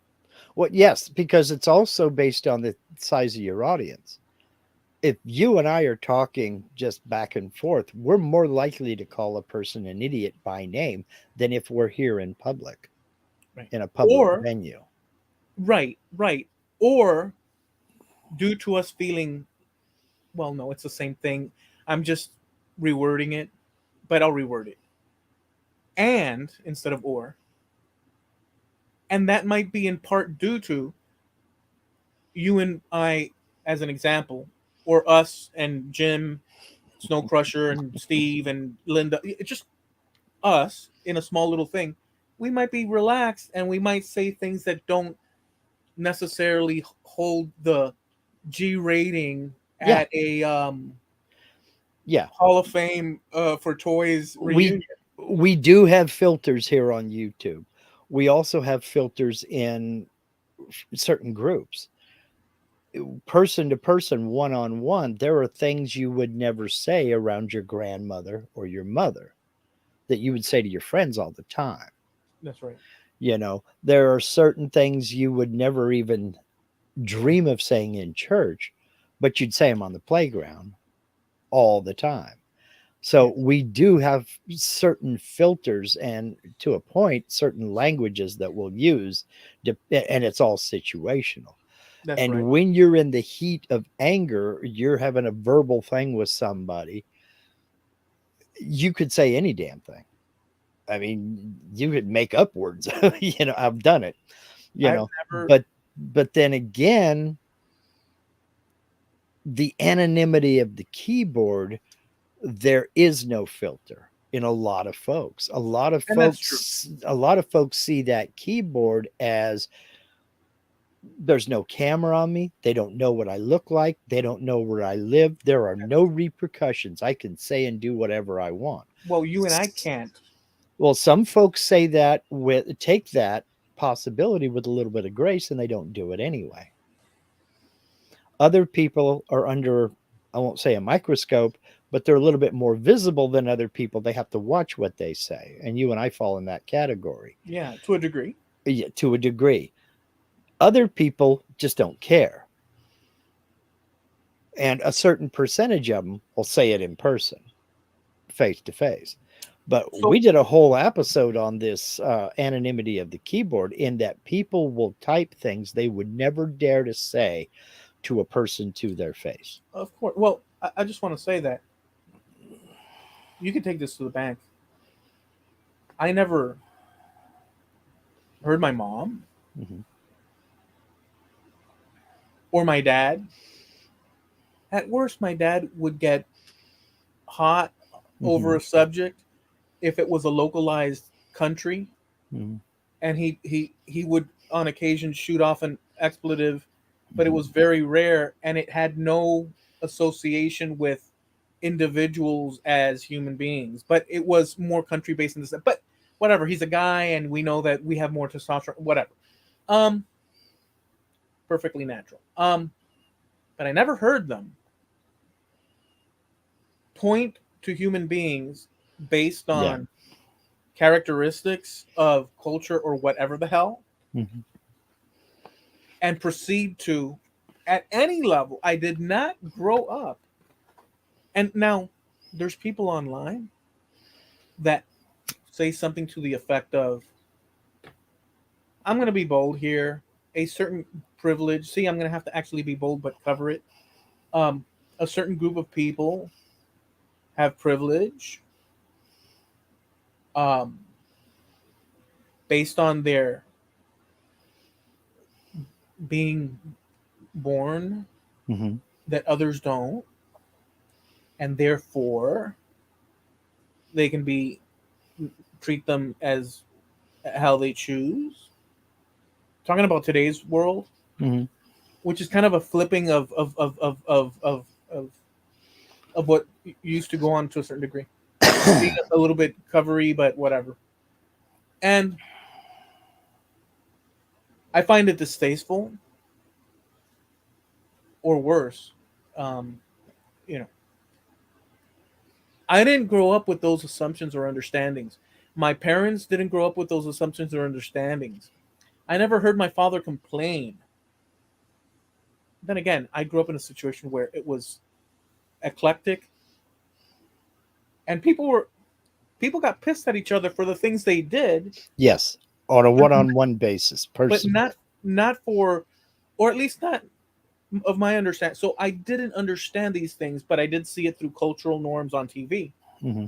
Um, hell, we had people from India, or at some point somewhere in Asia, closer to maybe India or Pakistan or something like that, that were my friends. Hmm. We had all sorts of people that, and so we didn't think in those terms, but we did know at the same time as we were growing up all the tropes based on people. So it's Hmm. weird. It's a weird situation. And so actually, let me wrap it up with this. My friend that I had talked to on the phone earlier, that we had talked Hmm. earlier about in a generalized way, um, or that had mentioned, I'm sorry, before, said that, dude, what you have to understand is, and I agreed with him, dude, what you have to understand is that the rest of the country is not like Miami or South Florida broadly, where it's quite a very unique variation on the theme of the United States. Not even here in Texas, which does have a large Hispanic, do you get the same level that you see in Florida. It's a very unique place in terms of people coming in. They could come from Ohio, they could come from this and that. And then it's a soup, but it's a soup in ways that are unique to Florida. And he basically said that. I said, "Well, I gotta agree to with you." And then he said, "Well, other places are a little bit more homogenous, and they don't have an experience the same way." So, in a sense, Mark, I guess what I'm saying is that my America is adjacent to all the other Americas that happened along the way Hmm. across the country, but it had elements that were unique to this area in ways that is not understandable, maybe, Hmm. to a lot of Americans. Yeah, and I'd say that's probably true to this day Yeah, because of that big mixture that you have there. yeah, It's a huge mixture of yeah, all kinds of different peoples from all kinds of different places. yeah. Well, their ancestries from all kinds of different places, and there are new people coming every day. So, I don't know. My upbringing was pretty much you deal with people one on one. We're all the same under the skin, and that a good person's a good person and a bad person's a bad person. And the hard part is figuring out which one a person is. What you have to do is give everyone the benefit of the doubt until they prove otherwise. We were Until they hauled prove into, otherwise. we were hauled in, we were tossed in the back of trucks as kids Hmm. Yeah. with these Anglo parents Hmm. and their kids and us as friends. Hmm. My parents didn't even bat an eye or turn their head. They Mom, I'm Yeah. going with the neighbors and we're going to the speedway. Hmm. Okay, here's a few bucks for hot dogs. Yeah. And we'd be tossed in the back of the pickup Hmm. and hauled down the road eclectically with all sorts of kids Hmm. to see freaking racing. Yeah. That's what I grew up with. Yeah. The same here. So so it's like those are special memories. So Hmm. it's like, certain concepts that you run into, and especially after I started studying DNA, I really it opened my like I really what Hmm. happened was, as you know, that I tripped into historical things, and I realized that holy crap, there's all this other stuff I knew before, Hmm. but the context was a murky thing. In that now I'm sort of a little bit more clear on the landscape of what crap is and what's Hmm. not. And I'm glad that the experience. What I hate when people take a group, regardless of what they are or not, and in particular, like I can both criticize and still not partake in stamping a whole group of people, Yeah. be it European people Hmm. or not. It pisses me the hell off because it's so ignorant to have a limited brain to say all these people are, like redheaded people. I mean, we could joke and stuff, but Hmm. I'm sorry, I freaking love redheaded people, flat out. I'll say it, Hmm. and I've said it. Some of my best friends were redheaded people. Hmm. So what the hell? My first two girlfriends were redhead. My first wife was a redhead. You know, I don't, I can't. It pisses me. It pisses me off now, Well, now more than before. context is the decider in this, because I mean our good friend Patrick, God rest his soul, we would pick on him about being redheaded all the time.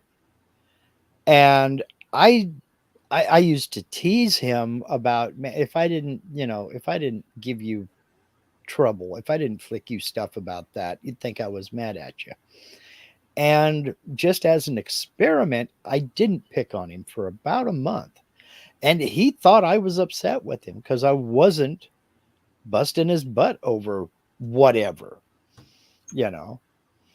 And fine, he's like, Mark, did I do something wrong, man? Did you have it? I said, no, dude, I just didn't want to give you a complex. I didn't want you to think I didn't like you or something like that, man. He says, well, you always said that if you stopped, I would think you was mad. And I was starting to wonder. And I'm like, no, dude, I just didn't want you to think that I had something against you, that I was always going to make you the butt of the joke. He felt very familiar to me, Mm-hmm. even though we knew him as Mm-hmm. um, actually we knew him for many years. Mm-hmm. But he felt familiar to me in a growing up way. Yeah.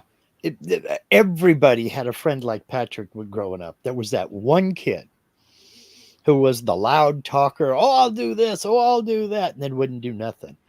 And it's like, yeah, right. Nobody believed a word of it, I will tell you one thing about this weird Miami thing. Mm-hmm. This is some weird stuff. I'm not proud of this. I mean, it's not a big deal, but still. Mm-hmm. When I was young, those friends of mine, those rock and rollers with the older sons and daughters that were rock and rollers that we looked up to. Mm-hmm. At one point, I don't know whether this is true, but I'll attach the theory of the time because it was true for many people. Mm-hmm. No matter how much they enjoyed their Cuban neighbors, at some point it was too Cuban, and they just didn't fit in no more. Mm-hmm. And I'm not saying this about the ones I'm gonna about to say, but there was that sense. I didn't know it at the Um, time, but it was written in papers on occasion and stuff. Some people wow. stayed and said, "Screw it, this is what it is," and stuff and this and that. But they up and left at some point. Maybe they got a better job. Who knows? But they went to a different part of town where rap music was the theme. Mm-hmm. Okay, and they were gone for quite a while. And then one day, my friend showed up at my door that I grew up with, playing with, that had lived now in that other place. And he showed up because he was visiting an aunt. And so he said, "Oh, I gotta go see my friend Eloy." And I opened up the door, and we talked for a while and sat for a while. And I was disappointed because this unity that we had growing up of rock and roll, ACDC, Mm-hmm. Was Ozzy gone. Osbourne, dude, all those bands that we held, that were our go to every on the hoods of cars across Sweetwater. Even our neighbors' friends were listening to the same. We'd go to the malls and it was that. Everything was that. He now liked rap. Yeah. Well. And I was so disappointed. I talked to him pleasantly, Uh. but at some point I said, "Okay, well, dude, okay, I gotta." I felt so let down that Mm. the rock had not been You upheld with you outgrew one another. this rock and roll. No, but Mm-hmm. it shows the stupidity, but at the same time, it shows what culturally this and that. So they went somewhere else and they picked up other influences, Yeah. and it was upsetting to me. You outgrew one another. That was all there was to it. They found other interests, found other things they preferred, found other friends, found other, we get something similar around here. This is a very rural area in a valley. We're surrounded by mountains. You have to go over mountains to get out of this valley. And it's real easy to put blinders on and think that this is all there is. So a lot of kids graduate high school, they go off to college, they get to a bigger city, discover that there's a big, bright, beautiful world out there beyond this valley. But then they start thinking less of this valley and, oh, they're a bunch of hicks, or oh, they're a bunch of rednecks, or oh, they're a bunch of this, that, or the other. But the funny thing is, most of them eventually come back because they discovered that big, bright, beautiful world out there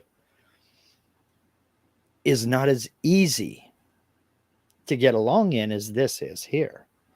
The world's rough. Wear a cup. I'm telling you, the world's rough, and they don't care about your feelings. Here, the pace is much slower. It's a heck of a lot more laid back. Yeah, some people are in a hurry constantly, but most folks are just kind of relax. We'll get there. Doesn't matter if you're one red light ahead of me. Go ahead on, brother. And I kind of like that. That's why I came back after being gone for 30 years. Yeah, It's not home. It's not the home that I left, but not by a long shot. There are still those little landmarks and still those little things that I know and I am familiar with, but it's grown so much and it's changed so much. Roads that were there are not there anymore for whatever reason. Entire areas have been, we had one golf course that closed down. The owners passed away and the kids didn't want it. They sold the land to a developer, and that's all housing now.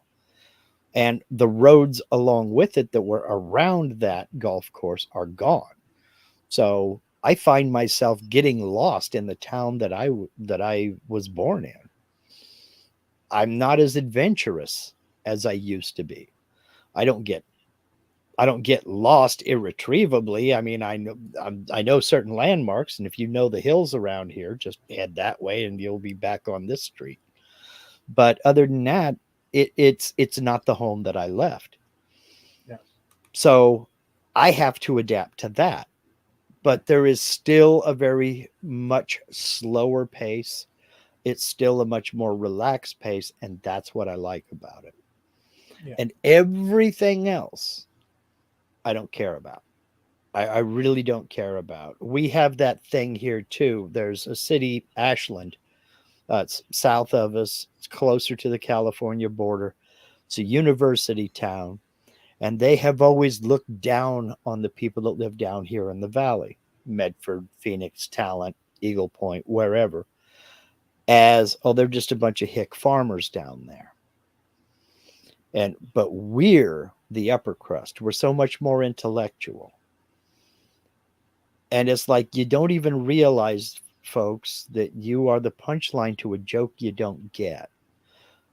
Trying to be intellectual in this area is like being the valedictorian for summer school, okay? It's a very small pond. You ain't been out to the ocean yet.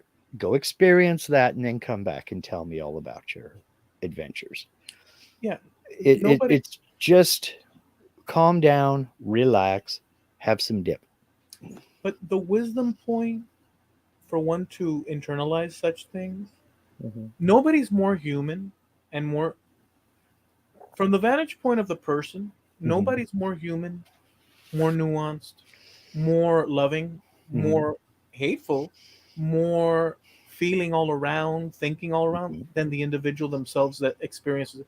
Because when we look out the windows of our eyes onto the Mhm. world, and without the element of putting our feet in somebody else's slippers, Mhm. or at least the attempt to, in even the strangest of circumstances, without the ability to do that, or the training to do that, or the caring to do that, um, people become pretty freaking nasty sons of SOBs. Yeah. Because you need to have an element, in my opinion. Well, try being around a person that is so self-centered. But in my opinion, I mean, on every lane, on every, Mhm. you know, um,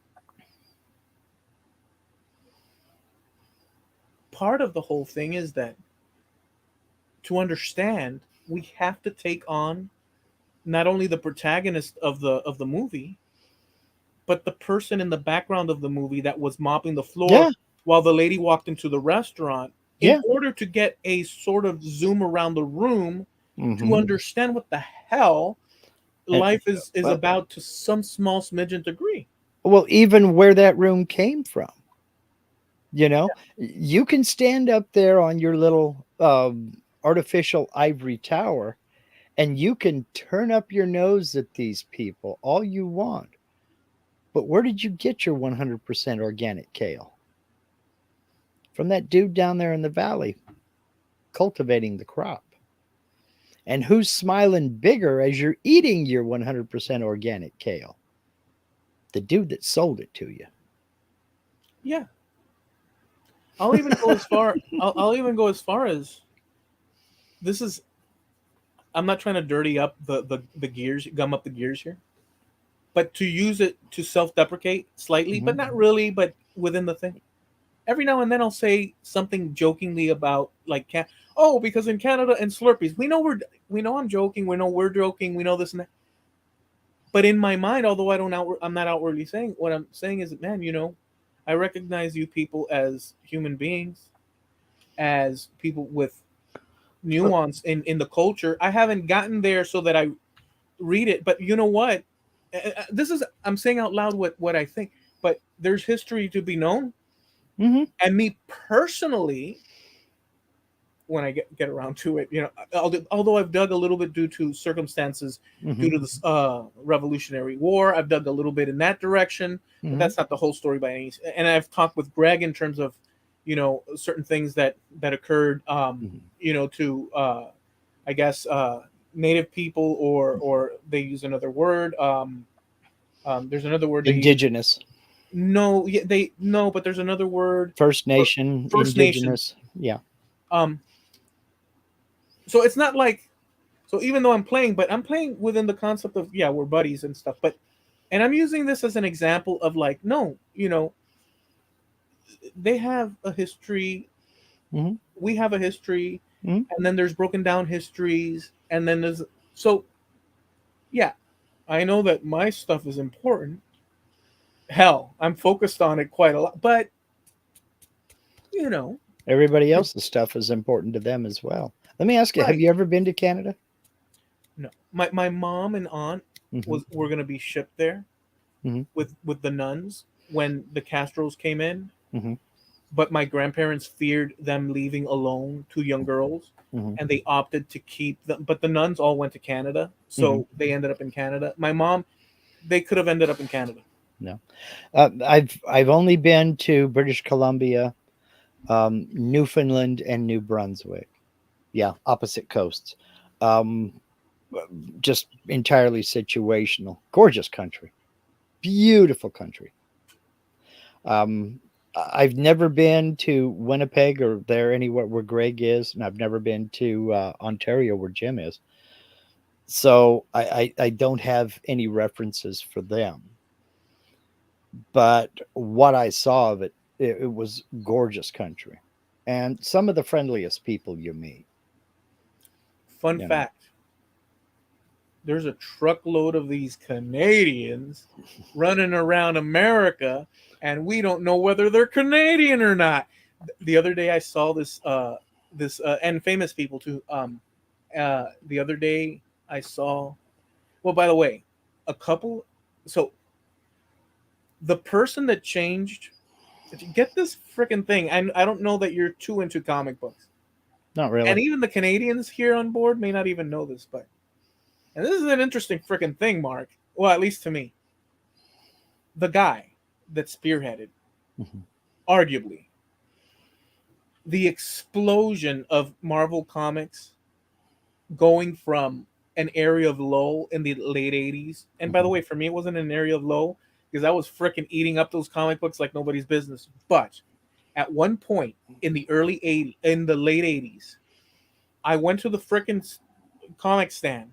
My dad was parked outside smoking cigarettes, listening to music. I went news. I went into the freaking Sunshine Comics thing, and on the freaking shelf, I don't know why I'm saying freaking so much because I'm that emotional about it. There was a comic book of Spider-Man drawn like had never been drawn before, miles, light years away from what comic book drawing was, and it was Todd McFarlane drawn Spider-Man. Mhm. Todd McFarlane is a Canadian cartoonist, Mhm. toy maker, which ties in with the toys. Damn, I don't know how that happened. Um, Todd McFarlane created. Well, actually, let me go back. I started buying Todd McFarlane stuff, and others, Americans, followed suit in Mhm. his line of art making that was so light years away that the comic book um, companies at first denied them doing such awesome artwork until they figured out that the kids were buying it. And Todd McFarlane was responsible for one of the most highly millions and millions of copies sold comic book ever to that point. And he was Canadian, and they ended up him and other American uh, comic book drawers Mhm. like Jim Lee and Stanley. no Jim Lee. Oh, okay. Jim Lee was or is a another cartoonist that did the X Men. Brilliant people when it comes Mhm. to drawing and writing comics. These Mhm. people are freaking like they are the comics that we grew up on. Um, they left Marvel and created a whole to do and Mhm. started their own unique comic book thing. And it, the whole comic industry, anyways, he's a big iconic guy. And there was a video where this guy, a comic collector from America, an American, went up to Canada. He probably has family up there, and he says, "Today, we're gonna." It's funny. Today, we're gonna talk about the one comic book that you might remember that was a superhero team that was actually from Canada, and it was Alpha Flight. And so he proceeds to show in the video that he goes to the comic store in Canada and picks up. He even eats poutine. I mean, the whole thing. And he even brings back and he starts talking about Alpha Flight. And so, anyways, the point is that there's nuance. That there's history is all nuance. I just wanted to throw that out there. I went off a little bit Yeah, there. I was not a comic guy. I had nothing against him. I read a few comics, like I read Mad Magazine, but that was all humor and satire. And Sergio Aragones was a good cartoonist. I mean, a whole bunch of them. Don Martin. I love Don Martin's style and his weird sense of humor, you know. But Don Martin was a nutcase. But that was about the extent to my, except for other things like Hot Rod cartoons. but that was more about cars to me than it was about comic books. So I guess if you were going to say, yeah, I guess I was a limited comics fan in those regards. There were like two Hot Rod related comic books that I got, and then Mad Magazine. And then that was about it. But I don't know. It just wasn't my thing. I mean, I could look at it and go, yeah, okay, fine. But I didn't get involved in the serial um, comics or anything like that. It just wasn't my thing, you I know. like the I like I enjoyed comics very much, and I guess the overarching thing I like that sprinkling of all different. I mean, William Shatner's Canadian, Yeah. as an example. I mean, the convergence of different things is a good thing. Hmm. There are drawbacks in one way. We have talked about drawbacks in the past, but this concept of this melting pot that they always say, it is true, and it's true in ways that people might not think about. Um, people in film Hmm. and other things like sciences and stuff, just a bunch of different things and stuff. It is the story of America as it unfolds and stuff. But Well, go ahead. I look at it like a giant buffet. You kind of take what you want from it, and I'm talking about other cultures. Yeah, You kind of take what appeals to you, and maybe you'll adapt that. Maybe you'll maybe stay not. traditional to it. Maybe you will adapt it, you know, regionally speaking or what have you. And then you leave the rest for somebody else. Yeah, I mean, And they're going to do the same thing. They're going to come along and pick up certain things and leave, you know, yeah, the rest for somebody else. I see it all as just, everybody wins. yeah, So long as there yeah. is no coercion or force involved in it, you know, That's it. people talk about, especially over in the UK, they talk about, well, there's we're Americanizing over here. Well, who is? It's not a plot by anybody. It's people making choices, you Let know. me let me say let me say one thing about that people making that's true. Well, were you gonna say something else? Because I wanted to bring some strange little factoid from Well, it's from. people making choices. The reason KFC is so popular in the UK is because people like the product. There are a million places where you can go get fried chicken over there. Good grief, there's a chip shop on every corner. And chicken and chips is a huge thing over there. Fried chicken with french fries. It's a huge thing over there. But they like KFC, which is why it's that popular. But That's other good. people will look at it and go, "Well, look, it's all American stuff." Yeah, but it's by choice. There's a reason why so much American music is popular over there, and there's a reason why so many American TV shows are popular over there, and that's because people like it, and so they're going to watch it. If they didn't like it, they wouldn't watch it. Not everything that's been tried over there has succeeded, believe me. The only American stuff in Canada and in the UK is the stuff that people actually want. Yeah, I mean, Because if they didn't want it, they wouldn't stay. It'd be gone. so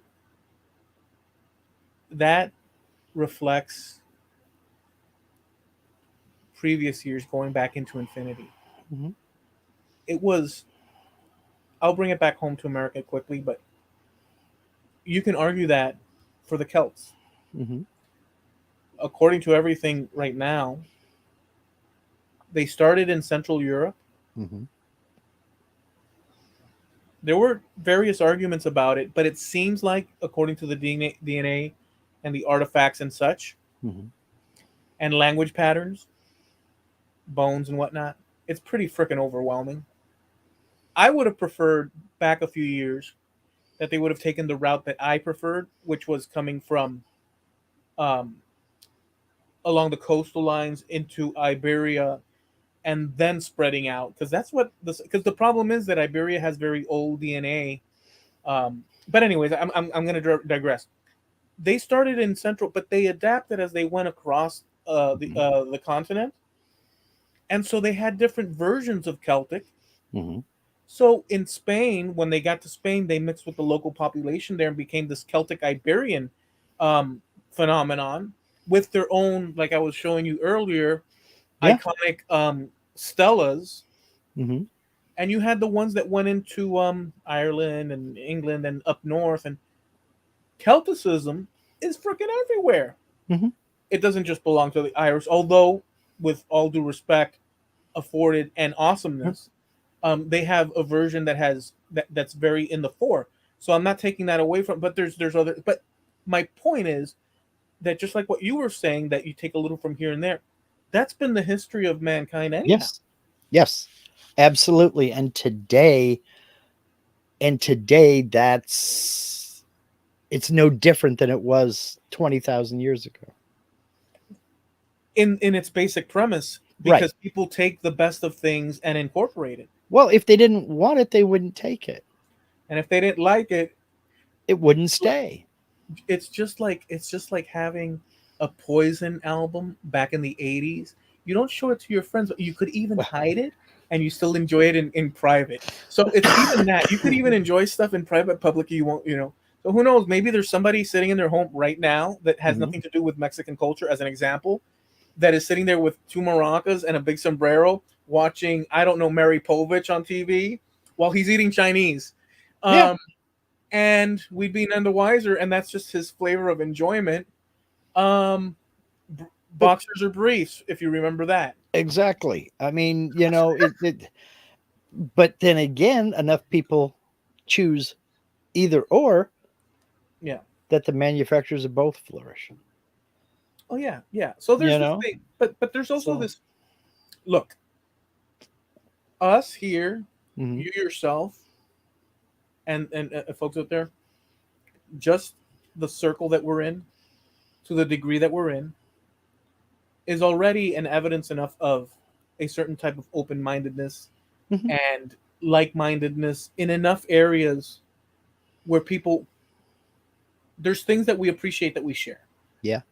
We don't all have the same particulars in every respect, but to a great degree we share a lot of things, and so there, it's a reflection of open-mindedness Mhm. to the to the degree that you and I and folks out there are capable of, because I'm sure Mhm.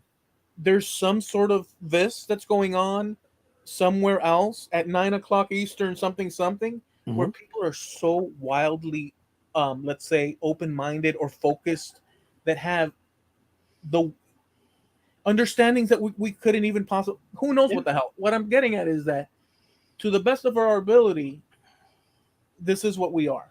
Mhm. Um, Yeah. it's as good as we can offer each other. So the best I could offer is to my friends is that, to honesty, respect, Mhm. but sincerity, even when it's a little bit.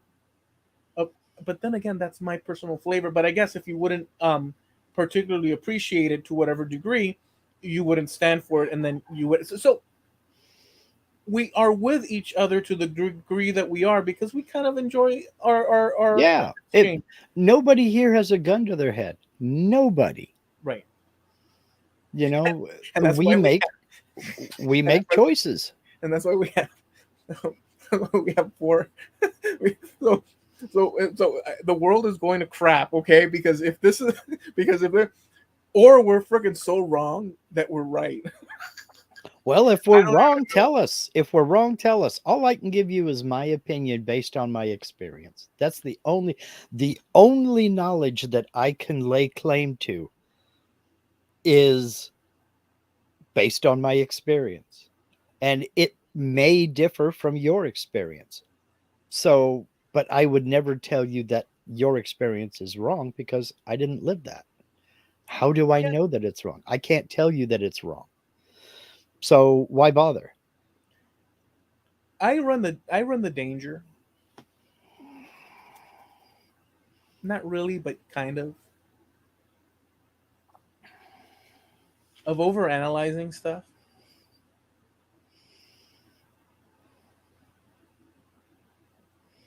But I like it. I find it useful and informative. However, I know this might sound like a left field thing. I'll tell you why I'm saying. But I'm balanced out by getting my stuff pushed back at me in key moments to allow me to reflect on, well, wait a second. Sometimes one thing can be true and another not, but sometimes both things can be true, like you're mentioning.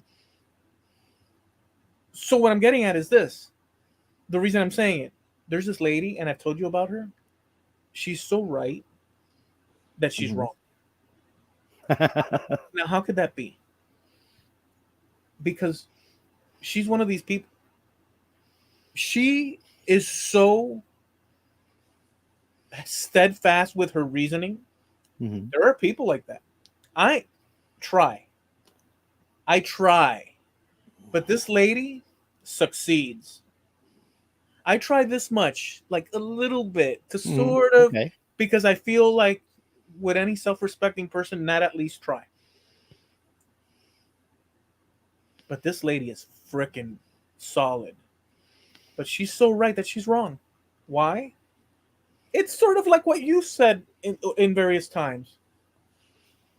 You see all these freaking problems, you know what's going on, but do you want to be miserable around others? Yeah. So, in a way, it all goes back to, you get what I'm saying, right? I do. Yeah. Yeah. Like just because you shut up about certain things because you realize what it affects, and I'm not trying to suggest that you shouldn't self-reflect and you're a grown man so you do what you want, but just because people shut the hell up doesn't mean that they're not right in what their conclusions are. That's right. In other words, you've reasoned out that it's that hill to die on situation. Yeah. Absolutely. You've reasoned that out. Absolutely. You I've know, not reached if that conclusion yet fully. Sorry. well, no, I had to finally come to terms with things like, look, I'm not going to change your mind. You're not going to change my mind. So why are we arguing about it?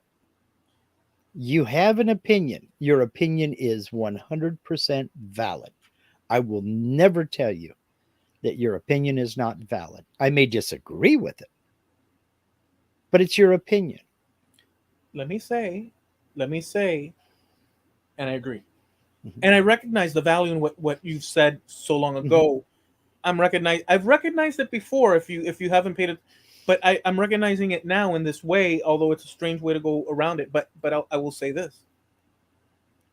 At the same time Mhm.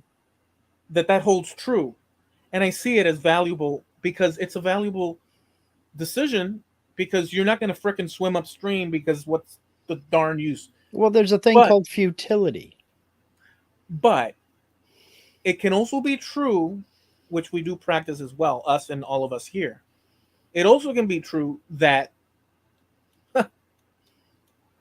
in spite of that truism that you said, it can also be true that I believe is a truism. Others might disagree. I think it's true.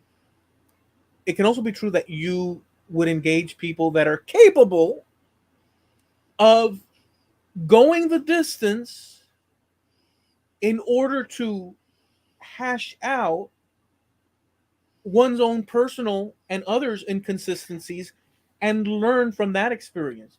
If If the person that you're dialoguing with is capable of doing so.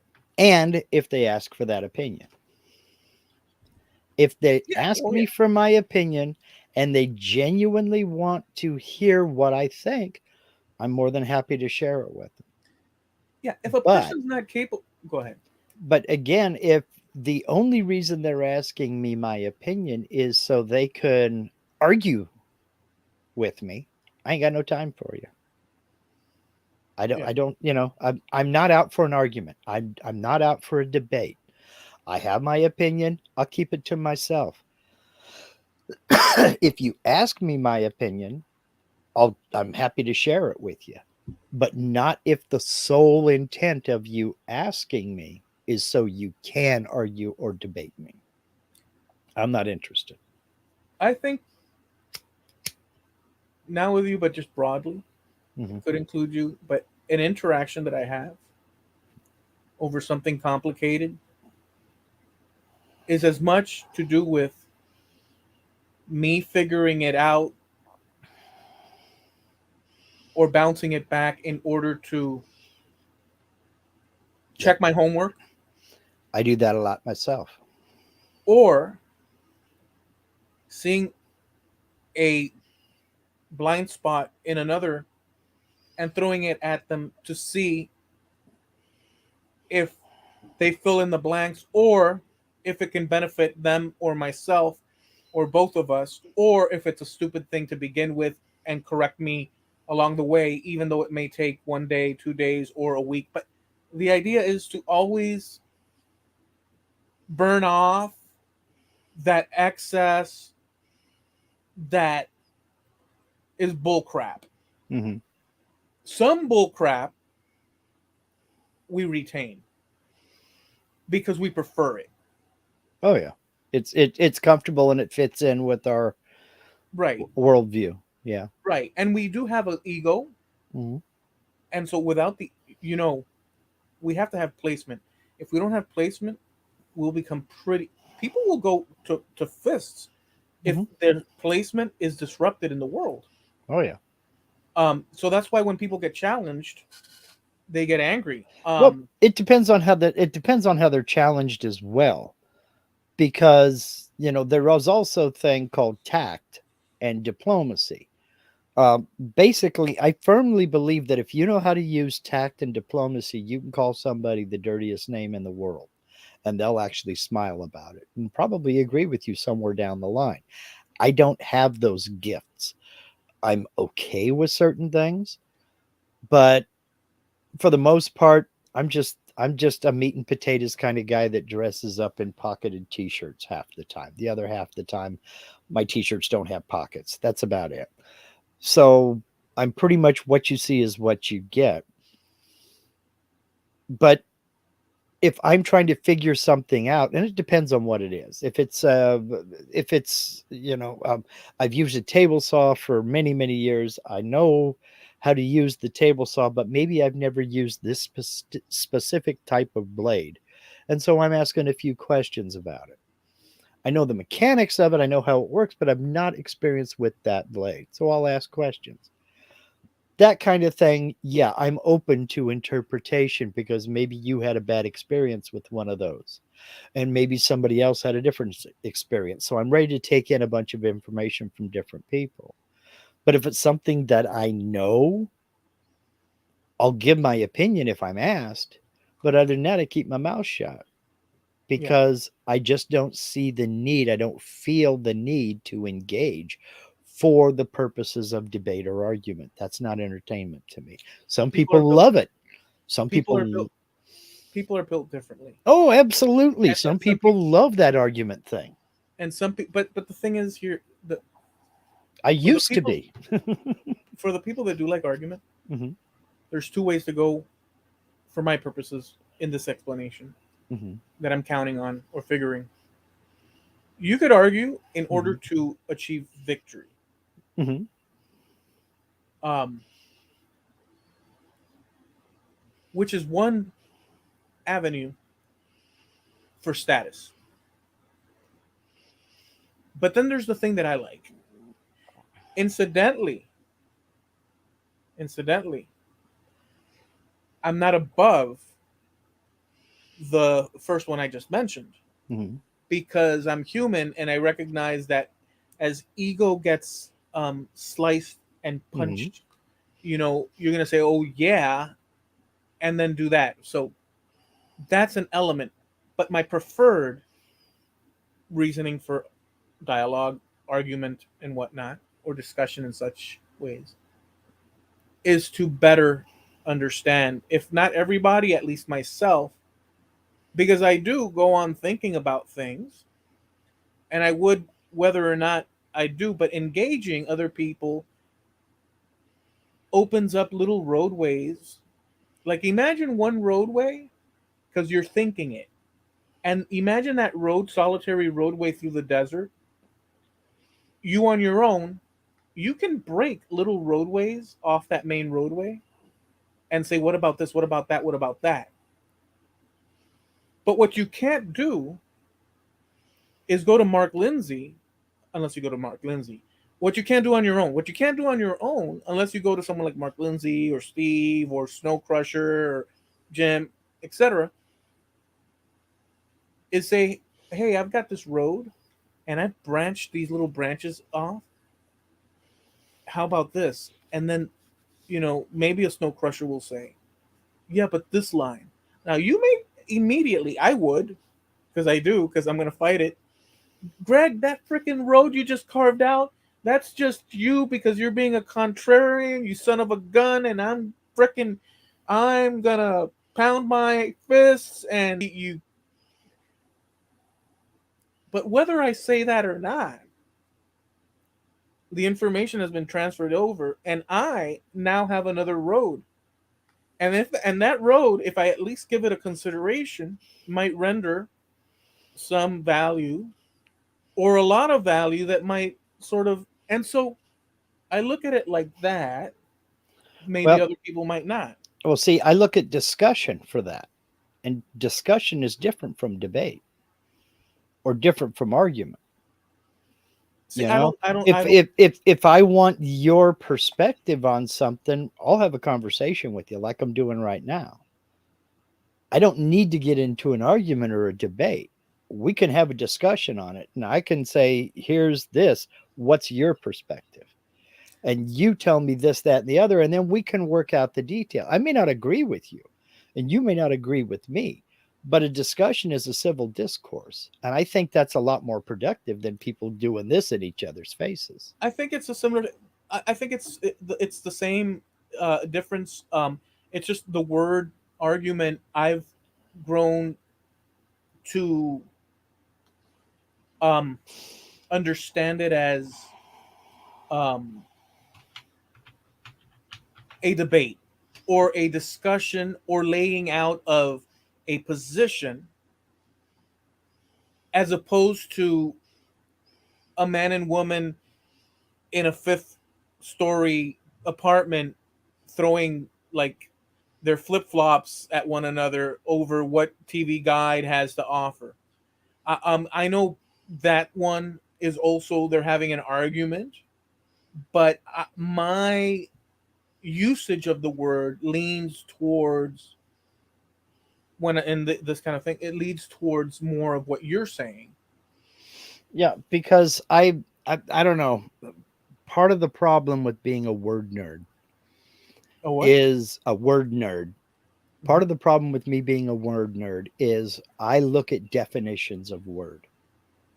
And there are 5 definitions to the word argument. One of them, the number one, is an exchange of diverging or opposite views, typically a heated or angry one.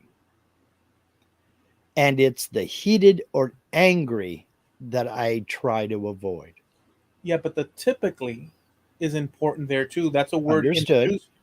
And what does the typically refer to? That on average, people use um, this scenario for that flip flop across the head Hmm. in an apartment building, but it's not the only variation. No, it's not the only variation, but if it's not heated, or what did they say? If it's not Passion. heated or angry, to me, that's a discussion. Now, it may be diverging views, and you can have diverging views in a discussion. And in fact, some of the better discussions are diverging views. When you But put forth, but when see, you I'm not trying to convince you of my point. I'm asking your perspective. I might no, but an agree with argument. that perspective or not. Okay, so you can double check my work because I have not looked it up, Hmm. but this has been forever and a year for me, Hmm. and it's used when. Okay, my understanding is the following. Hmm. This is my understanding. An argument can be many things depending on the scenario, just like the toys situation. Hmm. I mean, there's a select few things, but for me, what I mostly use it for in terms of when we speak, Hmm. about these things or anything virtually, is me putting forth a position or a concept, and the end goal, looking towards our better angels, as Hmm. Friedman would say, the end goal of a proper argument is to find the closest truth, regardless of whether it's from you or me, um, to arrive at that point that, well, we don't have it all figured out, but we're closer to what is Okay. more true than what is not true. To me, that is the engagement of argument. That is the second definition. A reason or set of reasons given with the aim of persuading others that an action or idea is right or wrong. Okay, All right. that's mine. That's the one that I tend to. Okay. That's the second one. There's another one in mathematics, there's another one in linguistics and how you form a sentence. And another one is the archaic meaning, which was the summary of the subject matter of a book. So to say, The argument of that book was that yeah, Timothy should have adopted, this yes, lifestyle. Goldilocks should not have eaten the porridge. Yeah, That's the argument. That's the archaic meaning of it. right. But I tend to take things at face value. When we're talking about a heated or angry discussion, uh, um, an exchange of diverging or opposite views, typically a heated or angry one. I get your point in that you're correct in that you're using the second definition, a reason or set of reasons given with the aim of persuading others that an action or idea is right or wrong. Or for Okay. me, even, I guess, let's say persuading my. So it's in the ballpark a lot, Mm-hmm.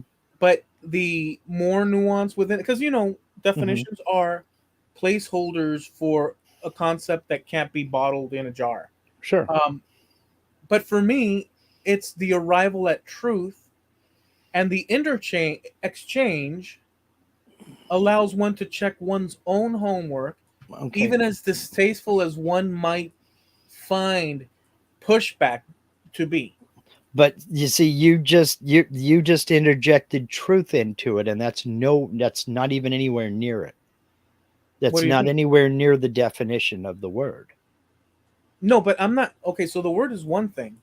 The engagement of argument. Wait, say the number two definition A again. reason or set of reasons given with the aim of persuading others that an action or idea is right or wrong. For instance, I can give you a list of reasons why I think ketchup on hot dogs is wrong. Now, but the goal is to persuade you that ketchup on hot dogs is wrong. Wait. That's part of it. See, this is important. This that you've touched on is important. That's Wait, exactly what I'm saying here. wait, no, but let me A attach two. reason or set of reasons given with the aim of persuading others that an action or idea is right or wrong. Two things there. Mhm. There's the persuasion bit, Mhm. but then there's the right and wrong bit. That's in there too. Yes, both of them. The right and wrong bit. So if I make an argument like, "Oh, Mark, the comic books that Mark Farland drew were way better than what came before, and the Mhm. reasons being X, Y, and Z." Right. Um, so I'm putting out my argument, but here's my That is thing. an argument. You're absolutely right. But now you got, but it's done in an attempt to persuade me that you're right. B- But your involvement is, if you agree, the conversation's over. But if you Yeah. don't agree, we've entered into what we call an argument. R- So Well, let me go just say ahead. this bit. Well, this is what I'm trying to. And once you, if you agree, it's done. But if you don't agree, you'll say, "But Eloy, in 1986, there was John Byrne, and he did X, Y, and Z comic books, and that kind of outshines what you're trying to say." And well, by the way, this particular line of thinking is Mhm. dependent on what your preference is in mine, so Right. that's different. But like, let's say it was a truism, like, Well, hey, shooting a person in the leg because they stole your book of matches is wrong, and then let's say you say, no, it's not because it's the book those of were my matches. matches. Right. And so now we're getting into a situation. So all I'm saying is that that truth clause that you mentioned Hmm. there, to me, and I don't think I'm the only one out there, is contingent on what you reflect back to me and where we arrive at. I don't think so. Because we can argue, we can discuss, we can debate whether water is wet or not. It's a fact, it's a truth. We can have differing opinions and both of us still be wrong. If, okay, let me correct what I said before because it wasn't, to me, let me Mhm. try. I'm going to try. Okay. To me, because I know what my goal is, but Mhm. I'm trying to get there in this fashion, Okay. which may or may not work. Let's see. To me, the outcome the, is of something being true or not is contingent on the person that I'm dialoguing with or arguing with in this case, Mhm. providing me with arguments in return that checks my homework because I Mhm. might have a blind spot that what I think is true may not be wholeheartedly true.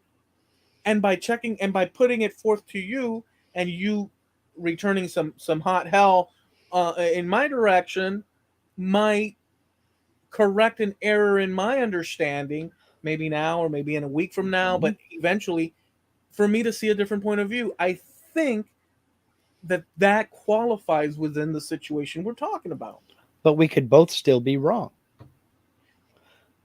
But we can be closer than if we didn't have your avenue and my or Maybe, maybe not. I mean, well, there's so many variables involved here. You can argue that the sun rises in the north, and I can argue that the sun rises in the south, and we can come to some agreement, but we're both still wrong. okay, So we're no closer to the truth than when we started. let me then okay, then let me let me fix that. I'll fix that. This is the savage thing. I'm going to hit the savage thing. Ultimately, Mhm. fortunately or unfortunately, Mhm. it is true that we do not know for certain if taken to that degree that anything can be known. The truest position, but we can't do that because we become that lady that I was Uh-huh. talking about Yeah. that's super. But regardless, I'm agreeing with what you just said, by the way. Mhm. Okay? Like completely. But I'm laying it out, I guess rewording it. It is true, ultimately, Mhm. I'll use myself, but you're included and everybody out there is included and anybody that's not listening. We don't know crap. Period. Right. And that's what I said when I started this. The sum of all of my knowledge is based on my experience. And I have experienced a little fraction of the big picture, a tiny fraction. I agree with you 100%. We know zero. But I am not that lady. Hmm. Um I don't like that although she's solid on the mark Hmm. because at the end of the day there is wiggle room to say what she does. And by the way, Hmm. I've watched her a few times because it's so striking, Hmm. and it's just terrible. And but yet it's true. It's true. It's true in this puzzle maze thing. Ultimately, how do you know that? And the next answer that you try to answer, she'll Hmm. she'll say, "How do you know that?" And you know what people end up doing? Mm. Screaming, arguing, Yeah. calling her names. You know why? Because ultimately, They don't the want to be truth challenged. is we do not know, Right. but we can't live that way. So we can know little things that seem Oh, to be within our reality, man. you know, but ultimately that's true. But I'm not arguing that layer of argument because we can't. I prefer the big picture lie of non-nihilism, although I know it creeps around the edge. I prefer to know that, oh, there's Mark Lindsay. This is a computer. Beagle, stop. That's a computer. And these people are out here, and we're Hmm. dialoguing, and that the internet exists. Um, but we can't say for sure anything. And you may think, not you, but like someone out there might think, well, that's silly. No, ultimately, that's the conclusion of everything. But we can't live that way. No, we can't. You have to be sure on a certain few things because otherwise, what's the point? Right, but You ultimately know. you're right. But for the purposes of our argument or of this, Hmm. that's my definition, the second one. Hmm. But But see, within that, you know, and I don't see this as an argument, but you've made a good argument for the definition of argument, and that's part of the definition of the word argument. So it is an argument, but it's not because it's not heated or angry. And to me, and it's just me, I get more out of this type of discourse than I do from the finger pointing and the yelling and the anger and this, that, and the other. And number one reason why, and this was what I had to give up on because I used to be that guy. I was the first one to engage in that kind of thing. And that is, it finally struck me that the minute the voice raises and the passion level rises and you lean forward before you even point the finger, ears close, ears close. And your ideas, any of idea that you're trying to put out, is immediately rejected simply because of the delivery. I'm guilty of that. If you're yelling at me about something, I don't hear what you're saying. I know you're saying it, but I'm not taking it in. I don't. I typically don't go in that direction, although Mhm. I have in the past. Oh yeah. Um, when the navigation problem, Hmm. what the navigation problem is how do you navigate this life Hmm. with conversations with people and commentary with from people when they engage in what you perceive, rightly so many cases, as derogatory or minimal or minimizing you as a person. Hmm. It could be anything, and when you sense that you're being questioned on your legitimacy in whatever category, um, and that will create anger in people because they're going to defend as if it were their land and turf this idea, this cultural thing, Yeah. um, and that's normal. But what's not normal is taking it to the extreme of, like, let's say a, a lynching or a freaking like Violence. Yeah. violence, right? Well, So I mean,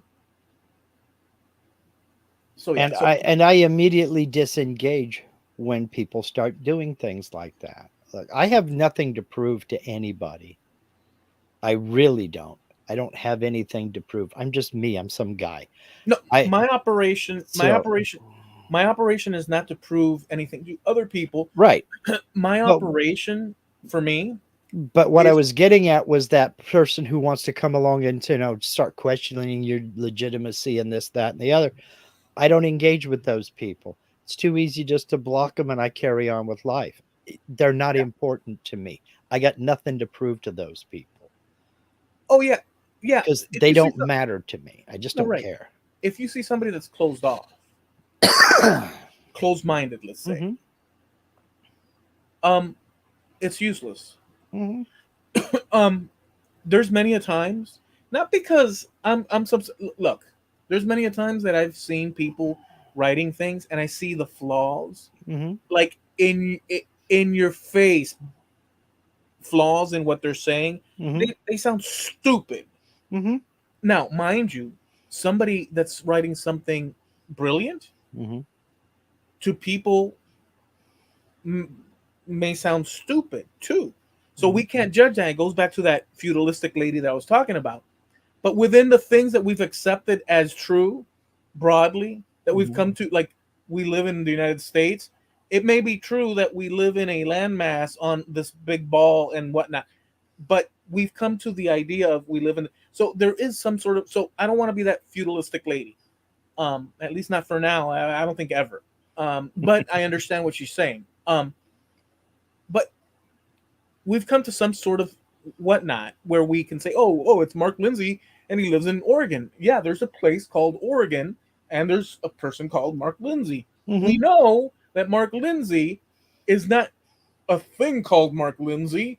There's no such thing as a thing called Mark. It's a human being that happens to have this trajectory because of ancestral, and then this was the name given. And but he's actually a human being that was.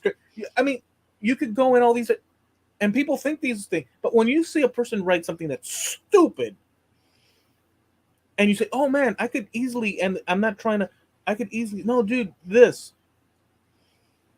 I don't do it many a times because I, I know I the outcome. I don't do it at all. I just ignore And that person.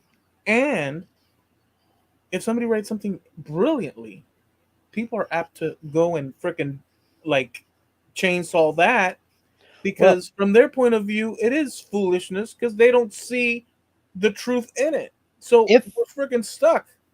if I engage at all, I'll engage with the person who has a well thought out Idea. premise, idea, or question. But the people who, if I do see something and I think it's stupid, I just keep scrolling. I don't give them the attention they're craving. And there's a good percentage of that as well. Is look at me, look at me, look at me. And I don't give them the attention that they want. I just don't have time. I don't care. I just don't.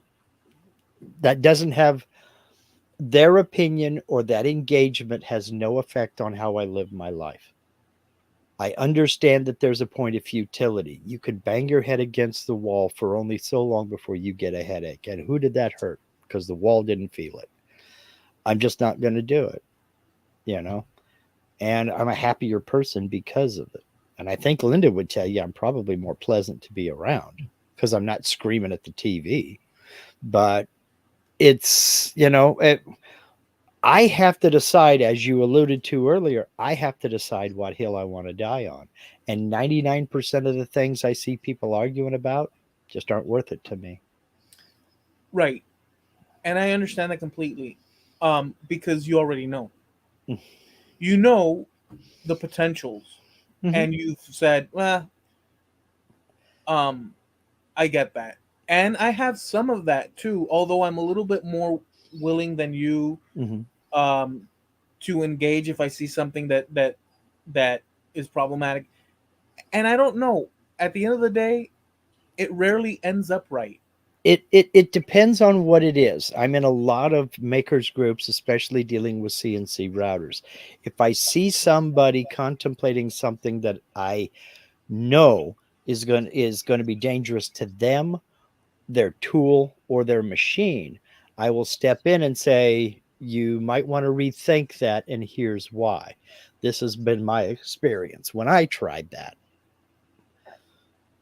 That's kind of that's something, if it's kind of like you see the kid getting ready to put his finger in the light socket, you want to warn him, don't do that, it's going to hurt like crazy. Half of the kids are going to go, oh, okay, well, thank you for warning me, and the other half are going to go, ah, you're full of it, and zap themselves and go, dang, you're right. you know some people have to learn on their own. All you can do is hope that, but you have to put it in a reasonable form. You can't say, you idiot, don't do that, because ears close. And Yeah. any reason that you want to give them why they shouldn't do that is lost over the fact that you just called them an idiot and in text raised your voice to them. Another thing is that anything that I've acquired Mm-hmm. through the things that I'm interested in, as far as knowledge, to the degree that that would be, Mm-hmm. whatever tidbits of information that I can connect together Yeah. to see a bigger landscape of what it is, that actually corrects a lot of issues that were before. Yeah, we're gonna land it in a second here. Okay. Um, if you like, because I know I was looking up at the thing.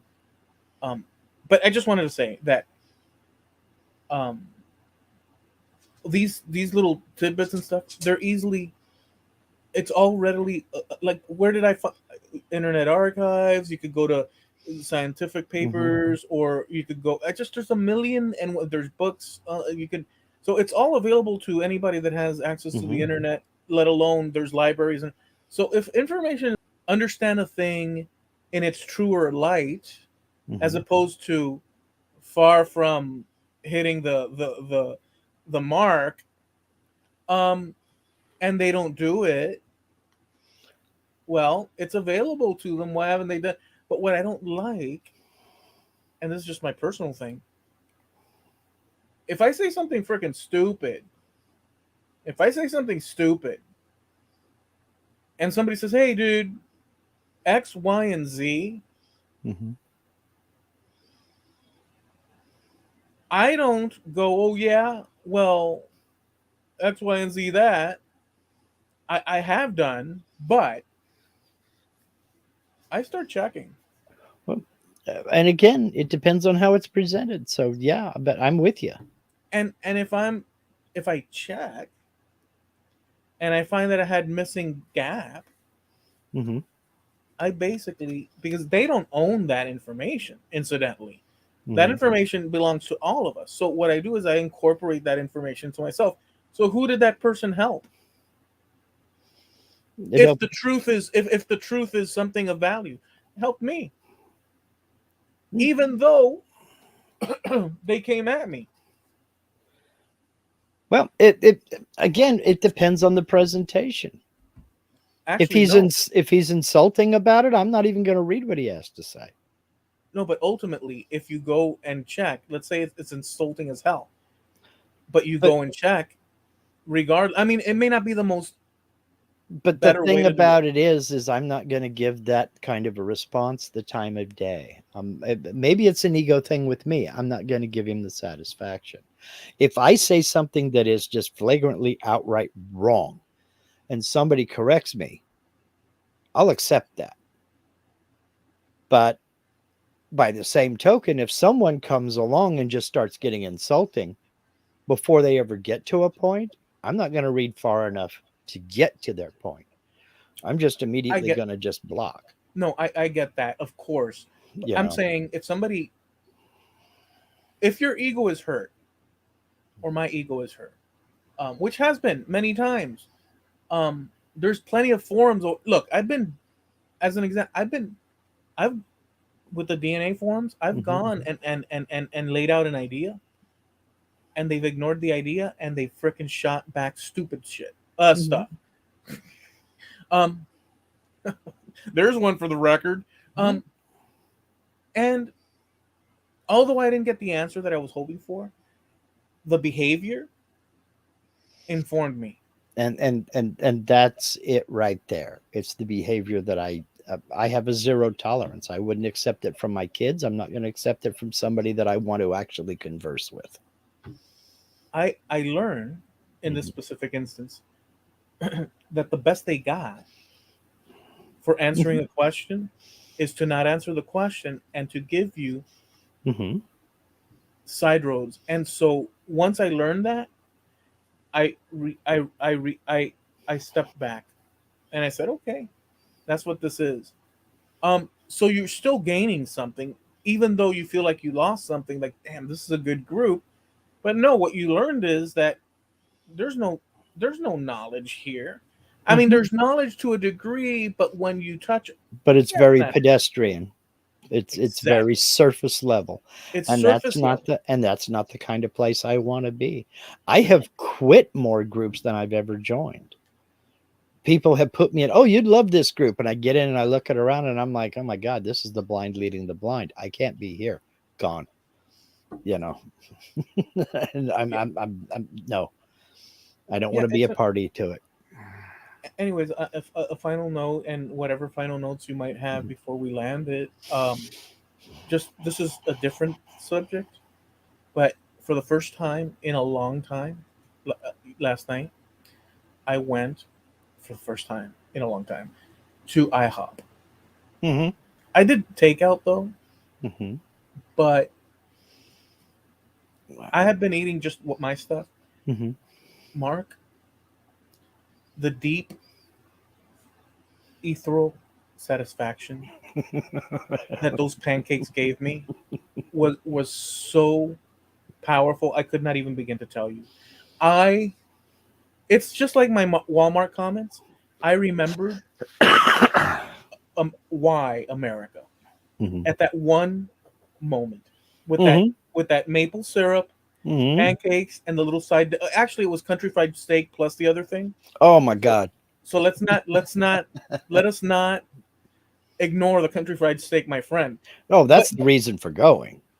but long story short, that moment was so.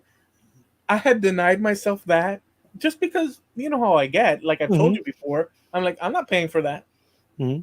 Like grumpy freaking Mr. Wilson. It's okay to indulge every once in a while, dude.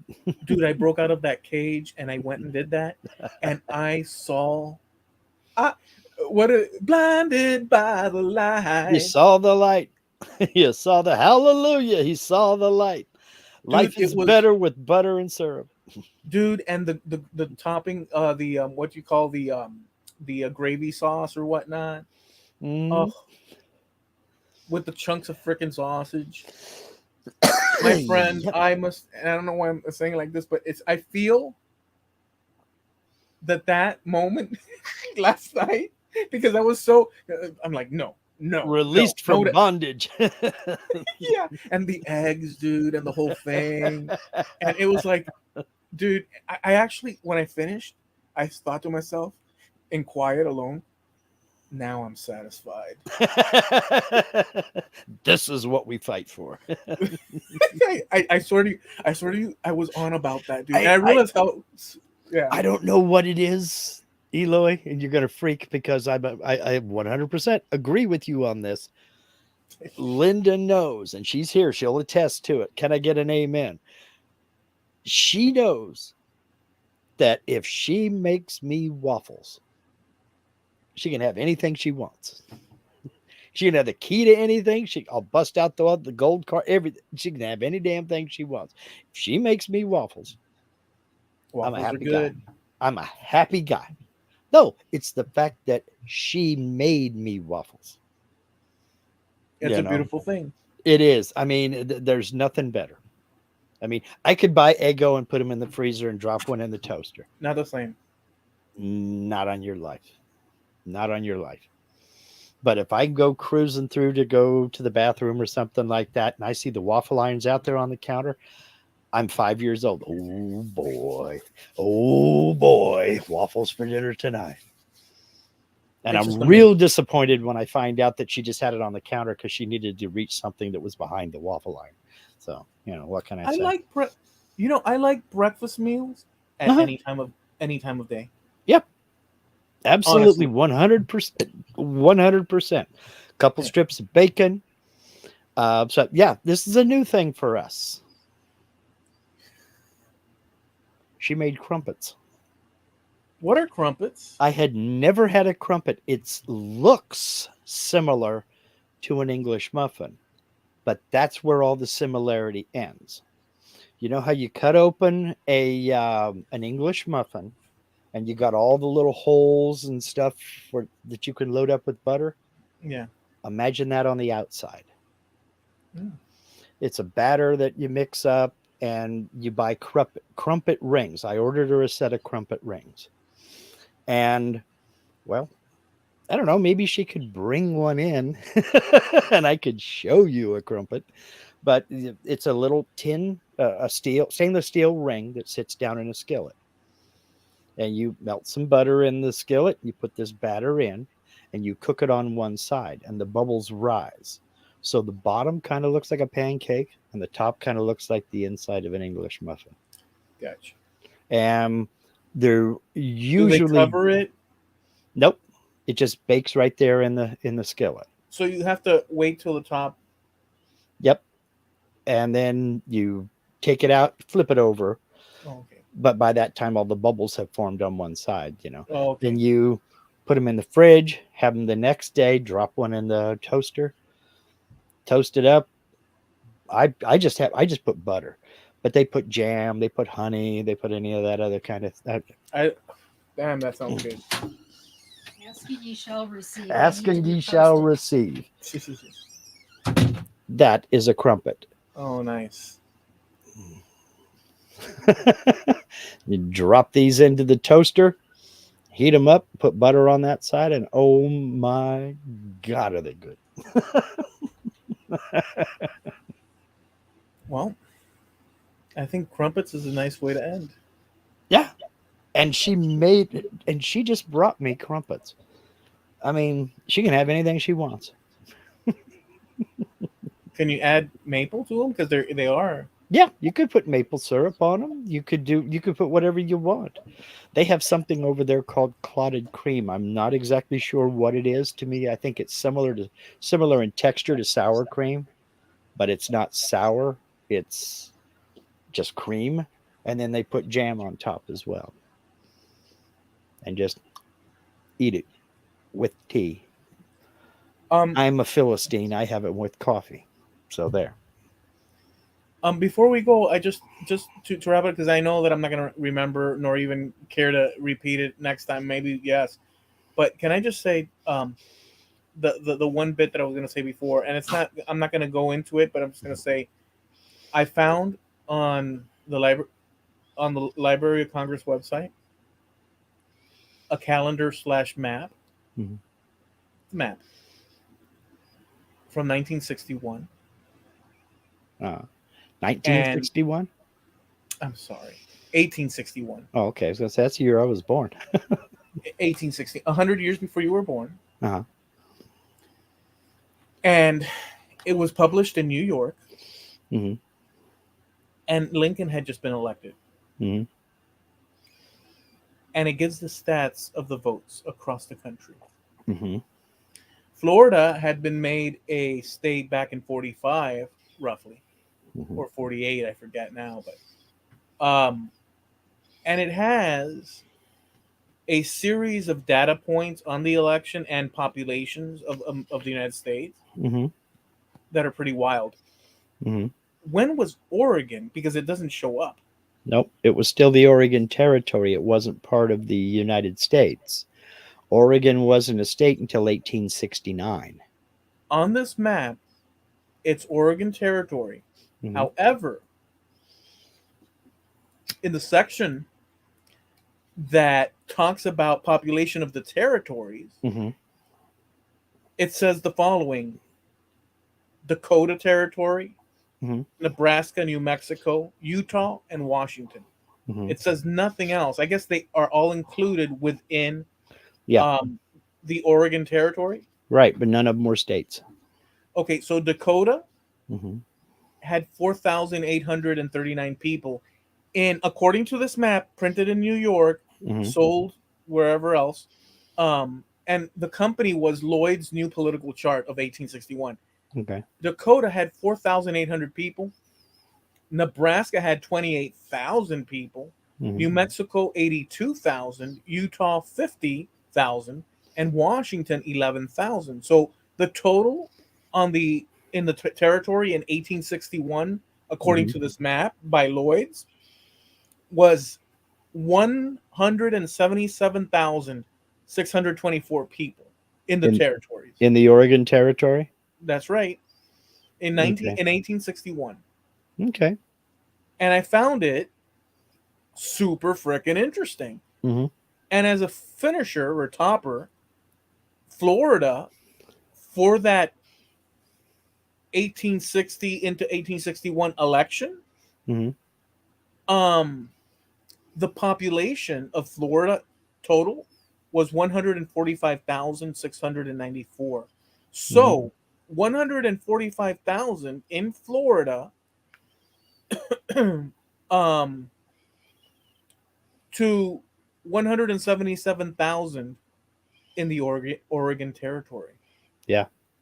Which encompassed most of the West Coast, north of California. So think of how sparse. Hmm. Well, think of how sparse both Florida and the Oregon Territory were anyhow. Hmm. and then juxtapose that with 177 for the Oregon Territory, and what was it, 40 something that I said, 112, Hmm. 145 for Florida. Yeah, because that Oregon Territory later became 7 states. So yeah, so that's pretty freaking crazy. And by the way, the last thing I'll say about this, yeah, I was gonna give you a whole thing about this, but whatever, maybe some other Maybe day we it'll can come do up. it next week. Yeah, because I am Oregon, interested in it. yeah, yeah. But the last thing I'll say about Oregon, in the 1970 in the 1790s census, Hmm. it recorded 0 people. In the 1800s census, it recorded 0 people. In the 1810, 0, 1820, 0, 1830, 0, 1840, 0, and Hmm. in 1850, Oregon recorded 13,294 people in The 1850. the first big migration was in 1843. So it So was it's just so 3 years after that census. That was the first big migration of Americans into the Oregon Territory. no, no, not 3 years, 8 years. No, wait, three. Eight, 1840, then 1843. So in from 1843 to 1850 is when those 13,000 people showed up. Oh, exactly, right. 13,000, and your ancestors would have been among them. Cousins, the Applegates, came over on that migration. My direct ancestors came in 1866. Okay. So 3 years before it was a state. It was still the Oregon Territory, but they didn't get here until after the Civil War. So just to give you a thing, a quantifiable thing, roundabout. In Hmm. 1860, Oregon Territory had 52,566 people, Hmm. according to this thing, and therefore you could count on there was about that much, a little bit more, Hmm. by the time the Lindsays were coming over, Yeah. which is crazy. Yeah. Yeah, I just wanted to share that. I had the map. I was going to share the map in this net, but we got into this whole other thing. Well, we can talk about that next week because I am interested in it, Okay. All right. and I can be a little bit more prepared. All right. All right, guys. So listen, we hope you enjoyed it. Thank you all for hanging out with us. We go live every Tuesday at 9:30 Eastern, 6:30 Pacific Coast time. It's the Trampled Underfoot podcast show on YouTube. We have a site over on Facebook as well as a website, trampledunderfootpodcast.com. And you can press that Wayback Machine button over there and download some of our previous episodes. We're also sponsored by. Harneal Media, your web solution. Harneal Media is so much more than just a website development company. You'll have to figure it out for yourself. Get a hold of Steve over at Harneal Media and see for yourself. Um, Everything from your website development up to and including helping you set up a web store, helping you to hook up with a print on demand company that'll help you develop and sell and market your merch. The answers are all there. He's very, very competitively priced, and I'm proud to call him a friend. You'll find a link to Harneal Media in every episode on this YouTube channel, and he's the only person I'll ever recommend. That's Harneal Media, HARNEAL Media.com, sponsor of TrampledUnderfootPodcast.com. All right, guys. Thank you for hanging out with us. Enjoy the rest of your week. We hope you enjoyed the hangout, and be safe. Do what you love, and we'll catch you next time. See ya. Peace. Over here. Wave over here.